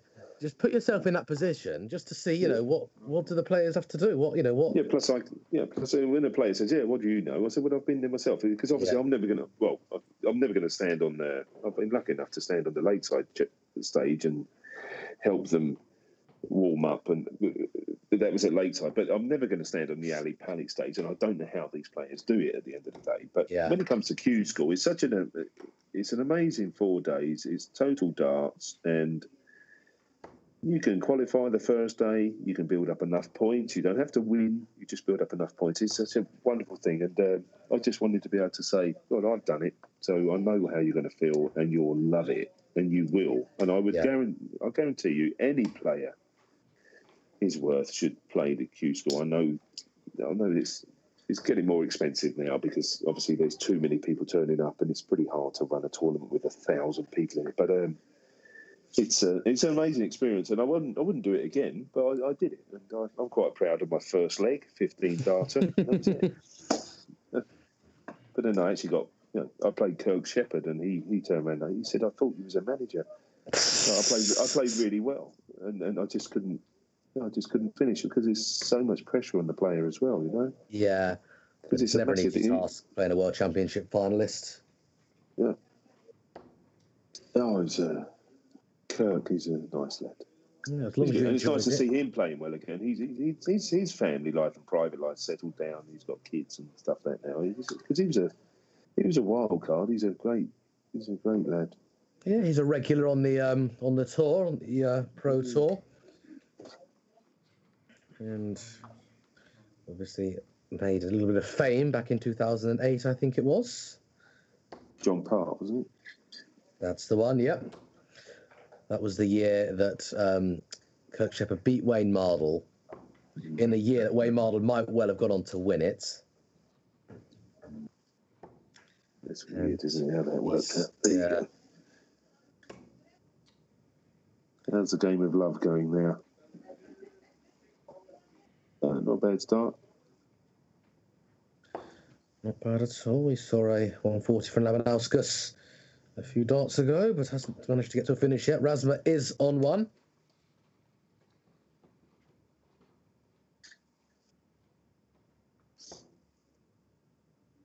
Treble 18. I don't think I was in the treble, but he was going for the treble before the bullseye anyway to leave the double. Mm-hmm. That's a nice thing about that outshot, actually. If you miss the treble 18, you just go for the bull anyway. Yeah. Or do I know, the worst counter on the planet. Well, he's too accurate. So he's only going to get one dart here. Not quite there. Madash loves a double 18. Loves it. I hate it. I don't mind it. My favourite, double 13. Mm-hmm. As Labanauskas pins in double top to break the throw.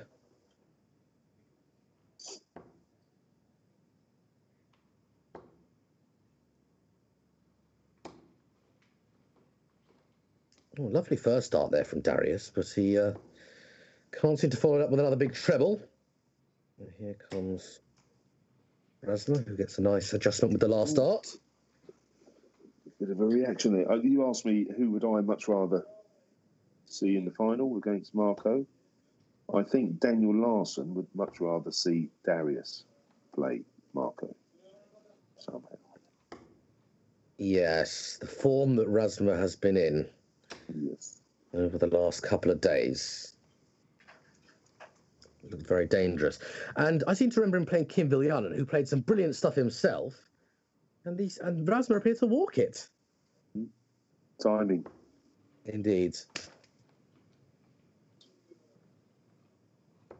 The only thing, if we keep getting new players coming through, but if these players play each other all the time, they get used to each other, and then it's just, it's your day, my day. And but these two have played each other 4 times in one weekend, and obviously they're going to, if they're seeded 1 and 8, they should meet sometime. But I don't know. It doesn't get boring. It's just they get used to each other, and it does end up becoming, you won that one, I won this one. But it's for this final, I think. What did I say? Darius beats Marco. What did I say earlier? Totally wrong. Darius against Marco in the final is perfect. Yes, and it would be exciting for because Darius obviously top of the table, Marco third, and it's literally a straight shootout. To get to the World Championship. Indeed it is. For Marco. Darius needs to get double top here to double his lead. Double 10 now. Well, he needs this. And the reason he needs this is not out of range for Mr. Asma. It's out of range now.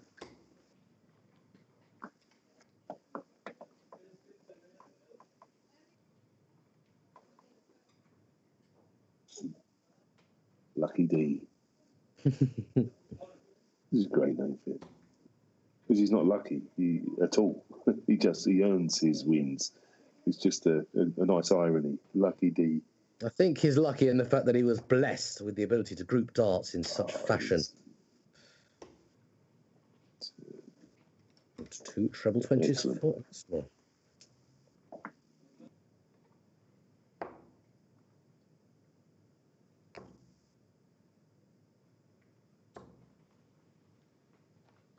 He very nearly qualified, Darius, for the European Championships as well. He keeps asking me, am I in? Am I in? I said, you can't be, because I think on countback, he was asking about countback earlier. Yeah. He's got £12,000 at the moment, but I think there's a couple of qualifiers, so you get your £1,000. And because they're in the tournament and he's not, then they go through on the top. But it would have been an amazing story, really, for him to qualify for that. Because he has to qualify throughout what I think is the mini leg sides, and he's actually been to quite a few and managed to get himself in the running for the European Championships. It's excellent. Yes, well, we saw Madas hit a 180, this is 195. And I don't know if you just saw, Dean, but Hampus Nordstrom is the latest subscriber. Good boy. Live Darts Iceland on YouTube, and welcome, Hampus. To split the 38, and we'll be back for 32. Yes, welcome, Hampus. And best He's of a luck. lovely lad, Hampus. He loves darts. And that is some pressure applied from Labanauskas, who gets a ton 80 of his own. So this really needs to go, and it does with a minimal of fuss.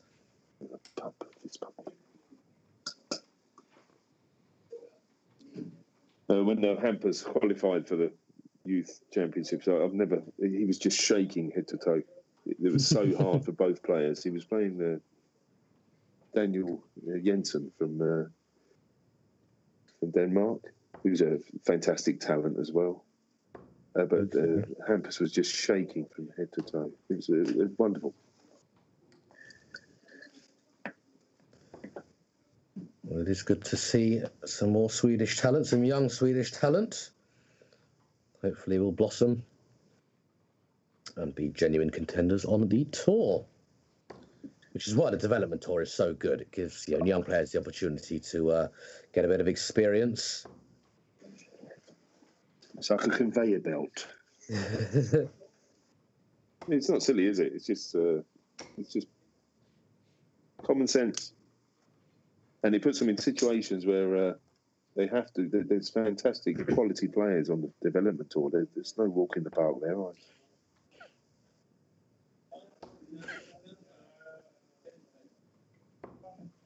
What is Madas doing down there?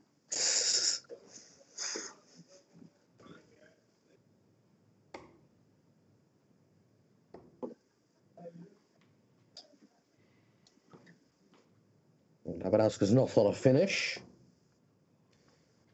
That was a little bit of a slip there for Madas.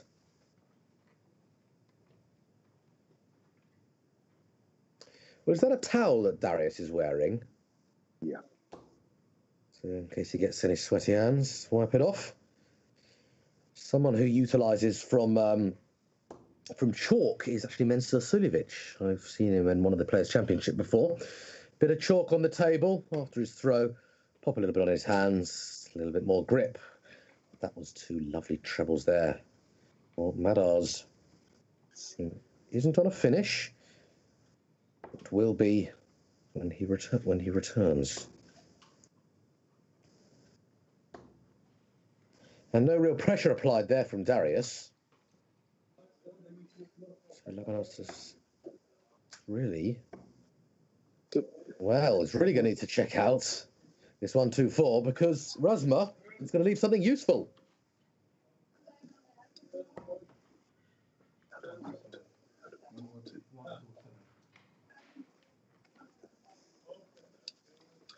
To let him know. The governor, the technician's in, Rob. Oh, yeah.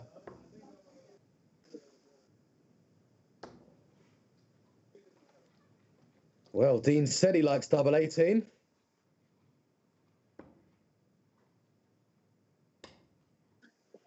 And that is why he likes double 18. One outside, one in the bed. And from, I think he trailed 2-0. Now is 2-2. If you've just joined us, this is a semi-final. The winner will be taken on Marco Cantele. Cantele needs to win the final to guarantee his place in the Alexandra Palace.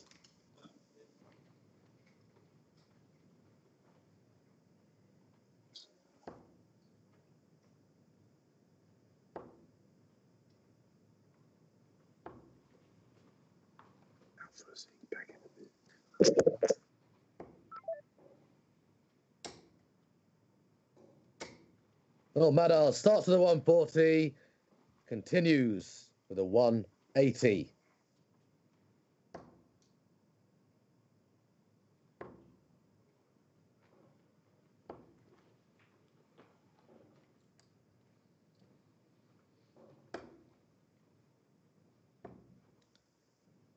I think Dean has stepped away from the microphone during this one. Stepped out for a little bit, but thank you very much for joining me, and hopefully we can have you back for the final, which is bound to be an exciting one. Madar's Razma, wonderful darts, lovely darts there from Darius. It still hasn't left him on a finish. Razma has 6 darts here. And will probably only need 3 of them.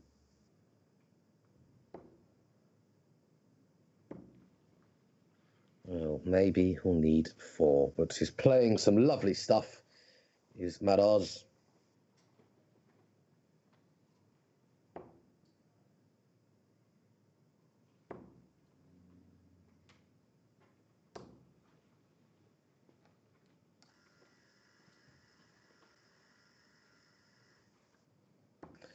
And double top is exactly what he needs. And just like the double 18, it was 1 out and 1 in.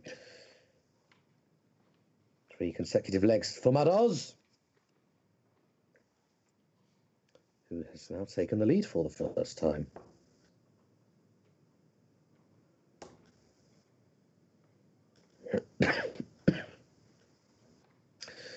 But Labanauskas is not giving up without a fight, and that's 2 big trebles.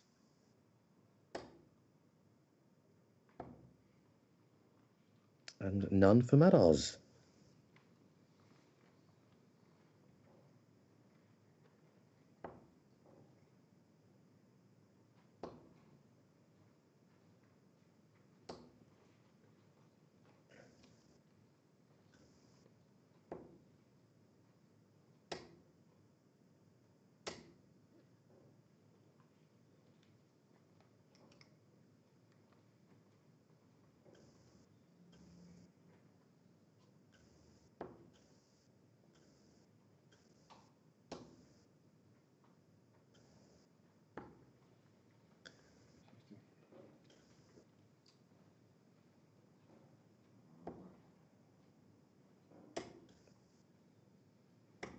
A tactical 25 from his last dart there from Darius Labanauskas, who needs the big fish. Will he go for the big fish? I'm not sure. We'll soon find out. We might find out. Bullseye if he's going to go for it. Razma isn't on a finish. He doesn't need to go for it. And he hasn't gone for it. Instead, he's laying up, looking to win the leg sensibly.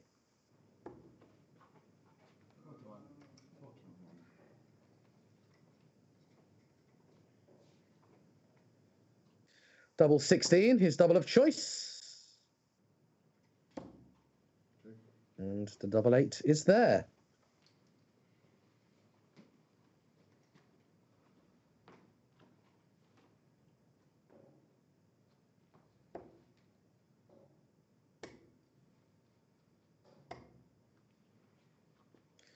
Lovely last start at the 17s for Madars.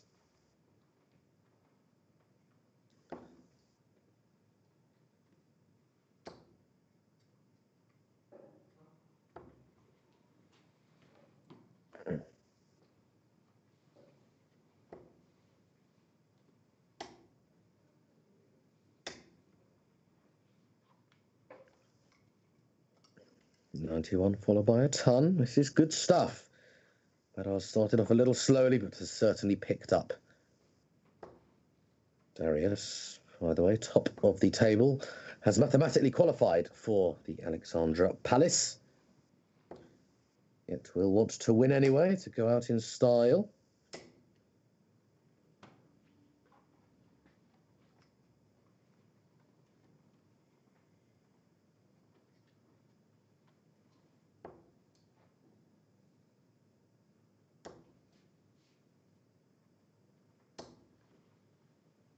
Two big trebles there.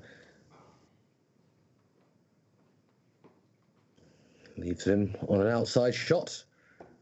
We saw him get two trebles for the 170. Didn't go for it, but the trebles were there. And once again, Rasma's cover shooting is sublime. Unfortunately for him, he wasn't able to leave himself on anything to check out. Treble 18. Absolutely nothing wrong with that. Just as I said, treble 18, I realised, hang on a second, why would he go for it? Seeing as Rasmus not on a finish. That's twice in two visits. Not in two visits, but in two legs, that he's hit two big trebles when he's on a finish. Double 12. Last dart. And he doesn't hit it. So, to nick this leg, Madars needs either double 17 or to split it. Splitting it, he does. So double 16. Sensible shooting from Madars.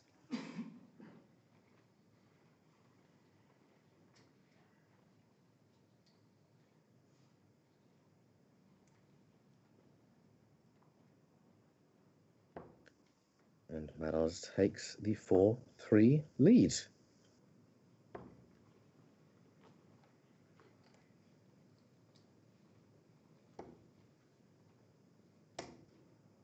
Well, Madars Rasma. Don't know if that last dart is in. It wasn't, but a 140. It's perfectly fine.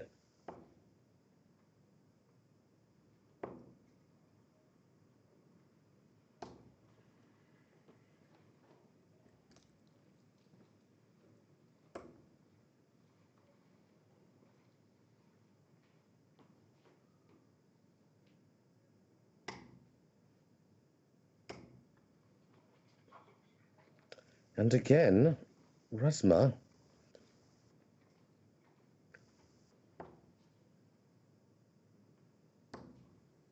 is solid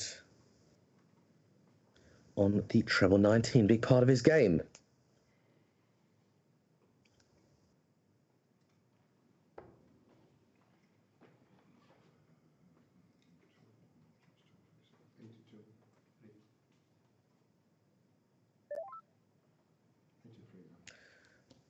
Whilst the mathematics is being worked out, Rasma taking a step back, having a drink.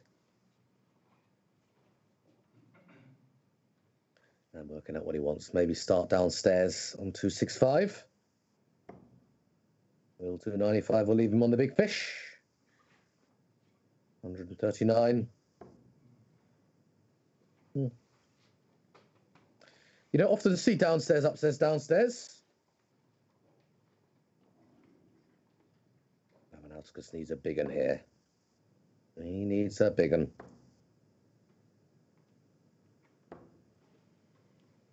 And 2 very big trebles puts Labanauskas on the big fish. Labanauskas, might I remind you, hit 2 treble 20s for the 170. Couple of legs ago. Hit 2 trebles when he needed 164. Is he going to do 2 trebles again? Oh, and he hasn't. So maybe a bullseye here. But Razma can storm ahead and go within 1 if he takes this 93 out.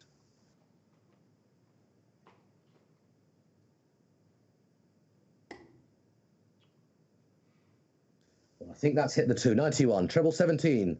Tops to save his skin. And by save his skin, I mean after a dart that wasn't quite in the bullseye, 2 darts to perfection. And I hear a snigger in the background, which makes me might have liked that one. AirPods are back on track. AirPods are back, and we are back as well. Right in time for what could be the last leg of the game. Be glad to hear that your man's doing well, as proven by those 3 darts. Bad start there.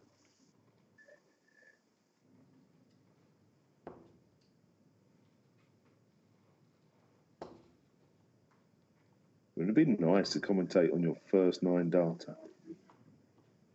That was in my mind. I wasn't going to say it. Darius playing tricks again there. Terrible. Terrible. Oof. And no, not yet.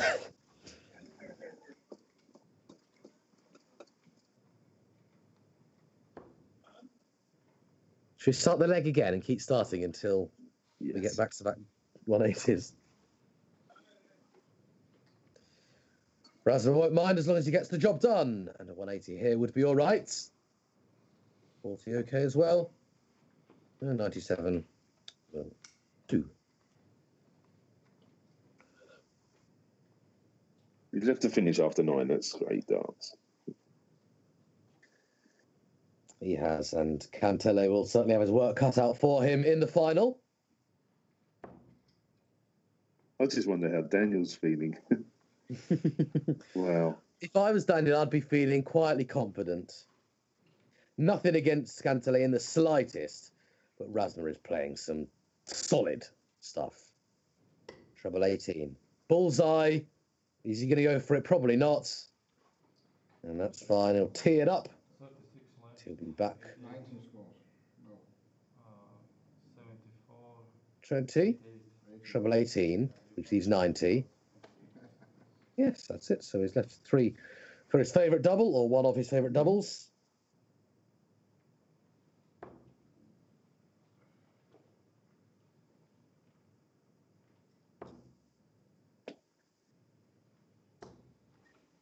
And we hand over the baton to Madars Razma. He needs double 18 to book his place into yet another final. And he'll be playing Marco Cantele. Labanauskas has had a good tournament, has had a good weekend, and will be playing at the Alexandra Palace. He'll not only be playing, but he'll be topping the league. Well, sorry, he'll be topping the PDC Nordic and Baltic Order of Merit as well. Yeah, Maddox has had a fantastic weekend, hasn't he? Crikey. Hasn't he? With all that, he's got his wife giving birth at home nearly, and he's managed to qualify for Leverkusen and 2 finals. It's fantastic. Need to restart the stream. Okay. Can you let me know? We need to restart so the viewers will be back. I've just been informed that we have to restart the stream for the final, so we'll go off. We'll go off for a little bit in a second, Rob. Okie dokes. All right. Quite funny, because I heard Matty say to you, we can tell them we're going to restart the stream. I think everyone did. That's why I wasn't going to say anything. Yeah. Stream restarting, folks.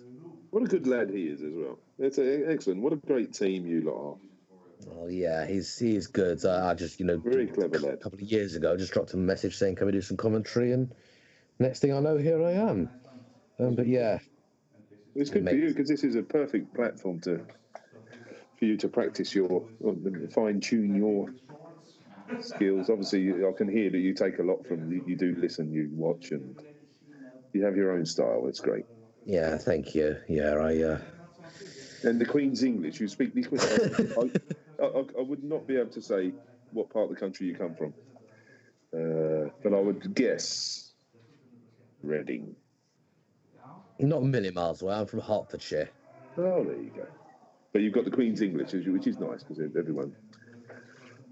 It's nice to have a co-commentator that's from up north or something. But no, fair play. It's a fantastic. And Where are you from in the UK? Somewhere southern? Croydon. Croydon. Yeah. Okie dokes. Croydon. Crystal Palace land. Does that mean you're a fan of the Palace? Yes. Being a fan, Crystal Palace fan is like you have to be born in Croydon to be a Crystal Palace fan. I don't think there's many people that choose Crystal Palace. But it is even there it's like a roller coaster. They have good years and bad years, but you have to be pretty loyal. Yeah. Sometimes they're atrocious. I know. Yeah. I mean, for me, being a United fan, I've got an excuse. My dad's from that. Well, there you go. Exactly my point. You're born in Hertfordshire. You're a United fan. If you were born in, it's an international team, isn't it? It's like